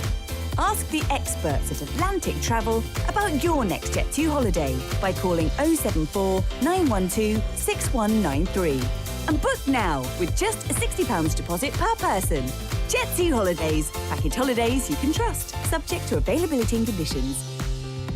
Join us at the Silver Birch Hotel Oma for our wedding showcase on Sunday the 13th of February from 12 noon to 5 p.m. View our stunning Drumrath suite, meet local wedding suppliers, get wedding inspiration and talk to the Silver Birch wedding team. Don't miss our biggest wedding event of the year on Sunday the 13th of February at the Silver Birch Hotel Oma. Highland Radio Time Checks, brought to you by Letterkenny Shopping Centre, the centre of shopping in Donegal. Free parking and shopping all under one roof. Letterkenny Shopping Centre, bringing you the time at 11:33. Business Matters in association with Letterkenny IT's Faculty of Business. Applications are now open for the highly regarded Masters in Leadership and Innovation in the public sector. Also a Masters in Governance, Compliance and Data Protection in Financial Services, and a certificate in Online Dispute Management. Visit lyit.ie for more information. Okay, it is Wednesday morning and it's after 11:30, so that means it's time to say good morning to Kieran O'Donnell, presenter of Highland Radio's podcast, The Business Matters. Good morning, Kieran. Good morning, Greg. How are you getting on? I'm good. And yourself? Good week? Yeah, good. Yeah, Excellent. everyone's good. Okay. Everyone's good. Right, okay, let's start with some news and some good news. More jobs for West Donegal? Yes, an announcement last week. Irish Pressings is to create 30 new jobs at its Gweedore-based manufacturing facility. Founded in 2005 by brothers Declan and Brendan Ward, Irish Pressings specialises in the design and manufacture of tooling, metal stampings, welded assemblies, projection welding and prototyping services. The Irish Pressings workforce has more than doubled now over the last 18 months, with over 100 people employed at its Gaeltacht base. Now, I don't know much about the work they're doing, but I'd say they've got some kit in their factory. Yeah. I'd say it's cutting edge, very literally much. And metaphorically. Very much. Right, a sustainable workshop. Yeah, I thought I would sort of head down your neck of the woods, Greg. Just Bit to keep further you south for me. Bit too far south. Still closer than here. The Sustainable Bundoran Workshop is taking place this Friday. It's February the 11th in the Sligo, really, isn't it? You can tell them that then when you're down at the workshop. So the 1 hour workshop, which gets underway at 11 a.m, will focus on simple, achievable and affordable ways to green your business or organisation. No, I'm only joking. Love Bundoran. Worked there for many a year. And strangely, from Lahey South, it is in the Sligo electoral constituency. But anyway. All right. Good news. More good news. South of the county again. This time, Killybegs. Yes, a story you've covered yourselves, Greg, on news on your own show. Killybegs Fishery Harbour Centre has been allocated €9 million in funding through the Fishery Harbour and Coastal Infrastructure Development Programme. So €5.5 million of the funding for Killybegs will be allocated to advance the Smooth Point project, a pier extension that is taking place at the harbour currently. The allocation for Killybegs is part of the €35 million announced for capital projects in 2022 in Ireland's 6 state-owned fishery harbour centres by Minister for Agriculture, Food and the Marine, Charlie McConnell. All right, now Donegal ETB are hosting another workshop. Yeah, look, just continuing the good work that Donegal ETB are doing to help businesses. Local businesses attended the first IT and digital skills Saturday workshop at the weekend being rolled out by Donegal ETB's Further Education and Training Service in Letterkenny. So among the businesses were Genesis Skincare and Laser Clinic, Eco Atlantic Adventures, Donegal Heritage Trails, the Arty Fox and Alice's Bar. This is a big problem for the tourism sector, and particularly, you know, it's one of our key industries here in Donegal. That is the tourism sector, and the lack of people available to work is huge. That being said, I'm not tripping over adverts for job vacancies either, though, Kieran. I don't know. That doesn't mean anything necessarily, but it's not like you know, I haven't been contacted by a hotel saying, can we get on the radio because we need staff? But I'm not saying that's the only way to do it. But I would say do you get where I'm coming from? I would say, in terms of capacity, I suppose the tourism season hasn't started yet. If you look at maybe the quietest part of the year, the 2 months are going to be January and February. When you come into March, obviously, that's going to be. So that might be a factor. From Easter onwards, you're Very right much. in it then. Yeah, I get you. Okay. Yeah. So they may be looking towards what the summer month. But then again, how do they know they've got so many vacancies if we're not in the tourism? Anyway, sorry, go on. Maybe this might sort of maybe kickstart a bit of a drive for recruitment, Greg. Yeah. A third of tourism businesses that are experiencing difficulties in recruiting and retaining staff may have to close if the shortages in the market are not resolved, as according to the findings of a Fáilte Ireland survey. 79% of such firms also said they may have to reduce their capacity or training hours if they are unable to find the right skills. A similar proportion of respondents said staffing crisis is causing added stress or impacting negatively on customer experience, which is a major worry as well. Fáilte Ireland estimates that there are currently around 40,000 vacancies in the tourism sector caused by the impact that COVID-19 restrictions have had on businesses over the past 2 years. You see, my thing about this is, right, are they talking about the whole season, or maybe we need to do interviews to find this out, or are they talking about the 3 months? Because there's not an awful lot of people are sitting around, you know, and then waiting for, you know, 3 months flat out work in the summer, because there is obviously that ongoing issue, particularly, I know Pat the Cope and others advocated for a long time. I think it's fishermen, seasonal fishermen, whereby if they work during the summer, then they're greatly disadvantaged, hard to access benefits throughout the rest of the year. Are we talking 52-week vacancies here, or are they talking about the 3 months of the summer? And if maybe they need to work with the state so that people can, you're not going to leave your job to go and work in the tourism industry for 3 months and then try and get your other job back, or just then sit at home. Do you know what I'm on about? I don't know the ins and outs of it, but there's something there that reminds me of that seasonal fisherman story. Yeah, just to answer your question, on what you've asked, I suppose there is a case for more research, and I suppose to sort of back up and maybe get behind these headlines and see what is behind the figures, and a need for more questions to be asked, and maybe that's something that might be a wee idea for another show. Yeah, for sure. Okay, right. So we're going to get to what's on this week's podcast very shortly, but we've a quick break to take. Stay with us because Kieran's still in studio with us, and we're going to be talking about what's coming up on the podcast, which you can access today online, either our website, highlandradio.com, or on Spotify or iTunes, and we'll tell you about when you can listen to it on the radio too in a moment. Today's show is sponsored by the 3 Store Buncrana. Visit us in store for the best deals on high-speed home broadband and more. 3 for a better connected life. What's gravity? When does the grass grow greener? Can people with longer legs jump higher? How are plastic cups made? How filthy are our parents? Which ingredients make the best slime? Why do we dream? Are you faster than a calculator? Could a robot be powered by fruit or vegetables? When children ask why, who knows what will happen? ESB Science Blast, delivered by the RDS, empowers students from 3rd to 6th class to discover the wonder of science by investigating simple questions, wherever their classroom is. To find out more, visit esbscienceblast.com. The Donegal IFA County Executive are holding their annual general meeting online via Microsoft Teams this Wednesday, 9th of February at 8 p.m. Guest speakers will be Minister for Agriculture Charlie McConalogue and Ulster North Leinster Regional Chairman Frank Brady. All welcome. For invite to meeting, text your email address to Tom Boyd on 085 757 9026. Is your water safe to drink? If your water tastes unpleasant or has a foul smell, it may be a sign that something is in your water. Brothers Tech Donegal provide a complete private well water treatment service using the best water treatment equipment to meet your needs. Or maybe you drilled a new well and the water isn't satisfactory. At Brothers Tech, their expert team will also service existing problematic systems. If you're concerned about the quality of your water, call Brothers Tech on 087 638 7057. Every once in a while, something comes along that's different, makes us reassess, consider our own thoughts. That's why Cupra was created. And it's how we conceived the Formentor e-hybrid. Drive another way with electric power. Move another way with the performance of a petrol engine. The Cupra Formentor e-hybrid. Contact your Cupra specialist at Connolly's Cupra Sligo, Colooney, County Sligo.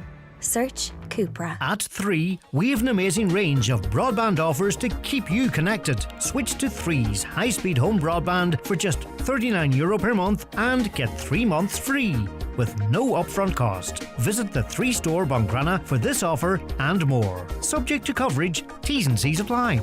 Business Matters in association with Letterkenny IT's Faculty of Business. Applications are now open for the highly regarded Masters in Leadership and Innovation in the public sector. Also a Masters in Governance, Compliance and Data Protection in Financial Services. And a Certificate in Online Dispute Management. Visit lyit.ie for more information. All right, listen, let's talk about what's coming up on the podcast. Your guest is Ken Houston. Tell us a bit about him. Yes, on this week's Business Matters, Greg, I'll be talking to Letterkenny native Ken Houston, who is a founder of Unihacker. That's an online support program which offers courses designed to boost grades and provide university students with the essential skills needed for successful learning in higher education. Ken has recently returned home to Donegal after almost 10 years teaching at Webster University in Thailand, where he held the position of Head of Department and Programs Manager. He served in the Irish Army for 13 years before deciding to embark on third-level studies in 2003. Since then, Ken has accumulated extensive knowledge of what students get right and get wrong when they start their education journey. Over the course of time, not only teaching but also running programs, because I was a head of department there as well, I sort of came to the conclusion that there is a little bit of a gap between what students learn in high school and what they're expected to be able to do in university. Because when they get to university, a lot of tutors just don't have the time to mentor young people the way that they're expected to be mentored in high school. Okay, there's a lot less contact time. There's a lot more expectation of independent learning, and basic things like constructing an argument over an extended few thousand word paper, whatever. They don't get that. They're not. They're now. As I say, this is not. I'm not laying this at the door of the Leaving Cert, because I didn't teach any students who came through the Leaving Cert system. I taught students who came through other systems. So it may not be a criticism that's applicable to the Leaving Cert system, but we can talk about that later on. But what I found was when students came to me about trying to resolve their issues, the rudiments of putting together an argument, doing research, what they're supposed to do at university, isn't there. So I've sort of identified a whole range of skill sets that students need. All right, an interesting man. Sounds like an interesting conversation. You can't beat having been there and done that, I suppose, when you're trying to... Very much. I mean, Ken left the army after 13 and a half years and was 7 years plus in the education system at third level, and he's been working there since. So he's coming out from both sides, and I suppose as a great backup person, or a great person who knows to provide the backup that's needed. So the point he made that the tutors might not have the time to mentor, and as a major transition from students who are coming out of second level and the third level, he's identified maybe areas that he can help them make that transition. All right, I think an awful lot of people learning that this local guy is doing this type of business, and that's comes out of this podcast an awful lot, speaking to some very interesting people doing interesting things. You can hear Kieran's interview with Ken in its entirety on the Business Matters podcast, which is available for you now in the on-demand section of our website, highlandradio.com, and also on Spotify and iTunes. And if people want to listen to it on air, as many do, Kieran? Yeah, Business Matters will be broadcast on Sunday evening, Greg, after the 6 o'clock news. And of course, if anyone wants to get in contact with you, how do they do so? Just drop me an email, please, businessmatters@highlandradio.com. All right, Kieran, look forward to chatting to you next week. We appreciate your time and effort. Thanks so much. Good morning, Greg. All right, we'll be back with our next item in a moment. Today's 9 till noon show is sponsored by the 3 Store Buncrana. Visit us in store for the best deals on high-speed home broadband and more. 3 for a better connected life. Ireland is leaving diesel behind, and Kelly's Toyota is leading the way with our incredible range of self-charging hybrid electric cars. We've amazing offers, including contributions and trade-in boosters. And with 46 years of experience here in Donegal, you can trust us to help you on your electric journey. You'll never take a wrong turn with Toyota, Ireland's best-selling car brand. Visit Kelly's Toyota Mount Charles or Letterkenny today.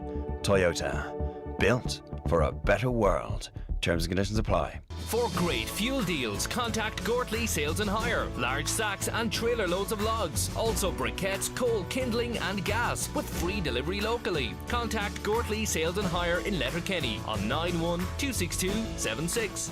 The Three Amigos, Jimmy Buckley, Robert Mazzell and Patrick Feeney are coming back to Donegal. See this amazing show live at Jackson's Hotel Ballybuffet, Monday, February 28th. Tickets priced at €35 and are now on sale at the hotel reception and ticketmaster.ie. This award-winning show is not to be missed.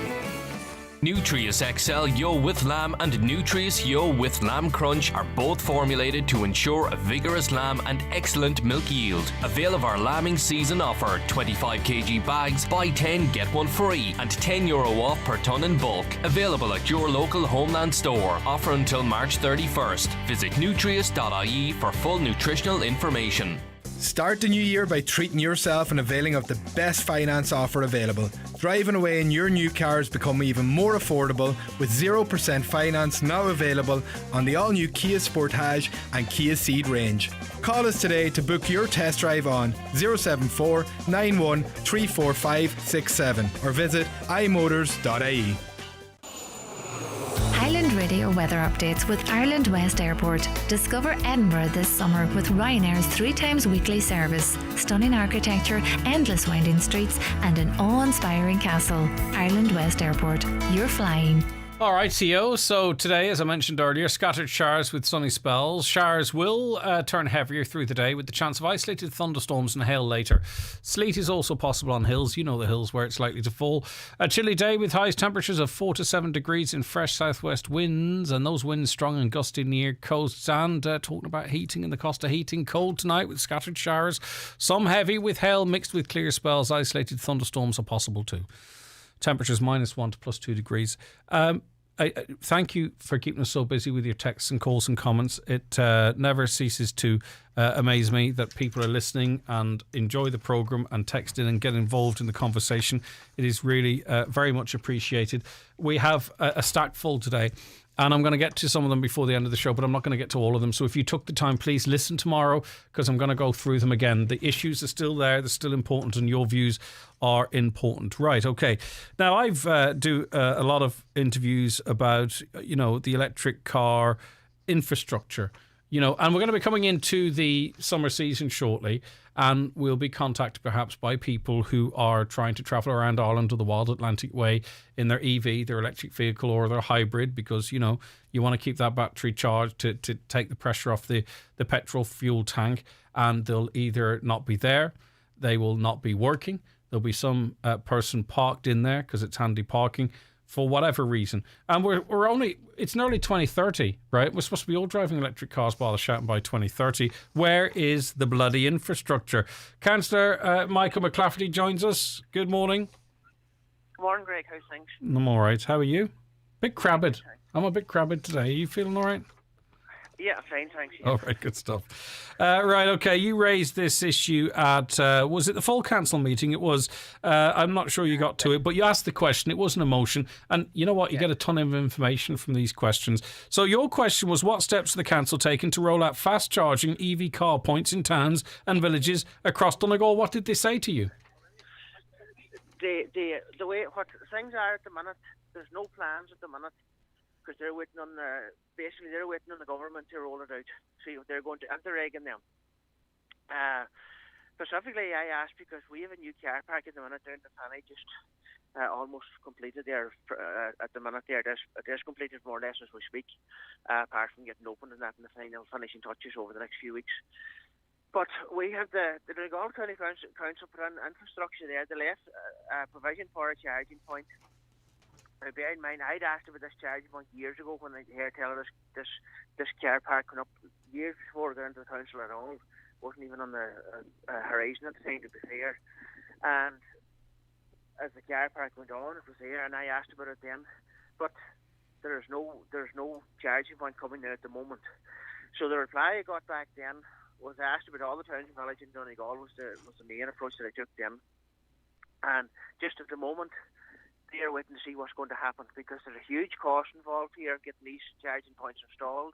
There's two types of charging points. There's your various charging points. Your normal charging point is relatively slow, and then you have a fast charging point. Now, the thing that I'm getting here, the fast charging point, they may be putting on 2 across the county. That's a waste of time for us here in Donegal, Greg. 2 fast charging points. They need them everywhere, every town, every village possibly. Certainly not the possibility of 2. The other fact of this as well, anybody who has an electric car at the minute, and that's quite a few noticeably around the area and so on, but it takes up to 12 hours at their house to charge the electric car on their own house power.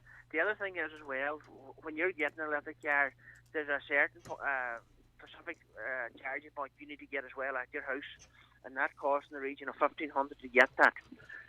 First of all, I understand there is a grant going as well there. If you go down that road, you still need 500, 700 or 800 euro yourself. So yeah. I mean, obviously, maybe people, if they're going to go down electric, they'll get their own charger. But I'm just thinking of, and I don't think it's I don't think I'm being unrealistic. If people are planning a trip, they will look to see where the charge points are, which charge points are working, and so on and so forth. Do you think that people might even be inclined not to come up our way because of what many would see as a poor charging infrastructure?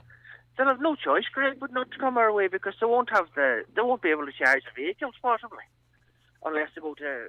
This is the thing. Like, if you leave Letterkenny,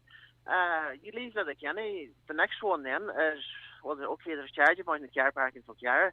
Leaving that then, the next one then is Dunlow. But even setting that aside, they are not a fast charging point. But that's no good at all to somebody coming with whatever. No, because you see the adverts where they say you can get 80% charge in 25 minutes. These are the type of numbers that make these cars attractive. I feel for the rate-paying car dealerships selling these cars, good cars, some with range now, good range up 300 or 400 kilometres, right? But they need the support. They need the infrastructure in there because not everyone is going to have the. I think anyone buying one's going to have a charging point factored into it at home. But still, if you do need to charge if you're on long journeys or if you're going touring. Of course, going touring certainly, and especially with ourselves here with the Wild Atlantic Way, I see this as a big problem, as well as the local people who have bought cars as well. There's another difficulty as well. I'm learning this morning as well. You're looking at 3-4 months if you want to get a charging point into your house with delays and so on. So even if you get a little car tomorrow, Greg, you need to go to either somewhere then that there is a point to charge it, as I say, either some of the public service centres that have them at the minute there, or else Letterkenny. As I say, okay, there is one for Cara, but depending where you're dotted through the county, nonetheless, you're still driving a long distance to get a charging point. Then you need to wait whatever length of time it takes then, a few hours then for it to charge possibly. The other thing is then, when it is fully charged, then you have in around the region of 300 to 400 kilometres it will do, which if you between running about and one thing and another, maybe school runs, so on, etc., going to the town, general work possibly, you really need to calculate out your time. How it's going to be. I just wonder if it weren't for these charging points in private premises, we'd be banjaxed altogether. If you were relying on public charge points, because especially the fast charging ones that you're talking of. Yes, we really would. Right. But again, like the fact that the government are pushing for us all to go green, and most people are, to be fair, buying into it and quite happily to do so. They're not backing up with the infrastructure. Or they're certainly not in this county anyway. All right, listen, thanks for your time this morning. Appreciate it. Good points well made as always. Thank you, Councillor Michael McClafferty there. It's an obvious one. I think if I was at home, I might be texting in. I wonder how many fast charging points we could supply with the money we're spending on the St Patrick's Day parades. Maybe it's a cheap shot, but those are the type of things that go through your head. A caller says on that issue, it's optics, Greg. The trips might have some benefit, but the thought of politicians living it up on taxpayers' expenses doesn't sit well with the general public. Here. Will Minister Eamon Ryan, that's adding carbon tax to fuel, be going to New York on a rowing boat and not an environmental killing aeroplane? I take that as a rhetorical question. Agree totally with Paddy Rooney. Good to look past the constant small-minded negativity we are constantly bombarded with. And I get you that, but we're constantly bombarded with the pressures of life and the pressures of paying bills. And that's what we're bombarded with as well. So that's why it's hard to put that to one side from time to time. But I really appreciate your point of view. Sending out TDs who, for every generation, let down our immigrants. The St Patrick's Day without them will be better, plus save the environment. What are ambassadors for? That's the point John was making as well. People aren't allowed to visit their relatives in hospital, but these guys want to jet around the world. Double standards. Of course, it's not, potentially critically ill people on planes, but I take your point. Greg, the Dáil are looking to vote remotely. How about they visit all these overseas destinations remotely? Brilliant. Okay, right. But there would be no fun in that. What a brilliant point. Well done. Read the government trying to justify sell anything you can wrap an old box with attractive wrapping paper and bows. It looks good on surface, but... ... And some trips are needed, all right. We're not jealous of our politicians. We think that they're never held accountable for anything. They give themselves thousands and thousands of a pay rise, and when challenged on it, they respond by saying that it's a recommendation. They do deals amongst themselves, sharing power. The Taoiseach post leaves us without much opposition. The government ignore local government motions passed in many counties, and we all call this democracy. All right, listen, thank you. Dozens and dozens and dozens of comments that I haven't gotten to. As I promised earlier, we will get through them tomorrow. But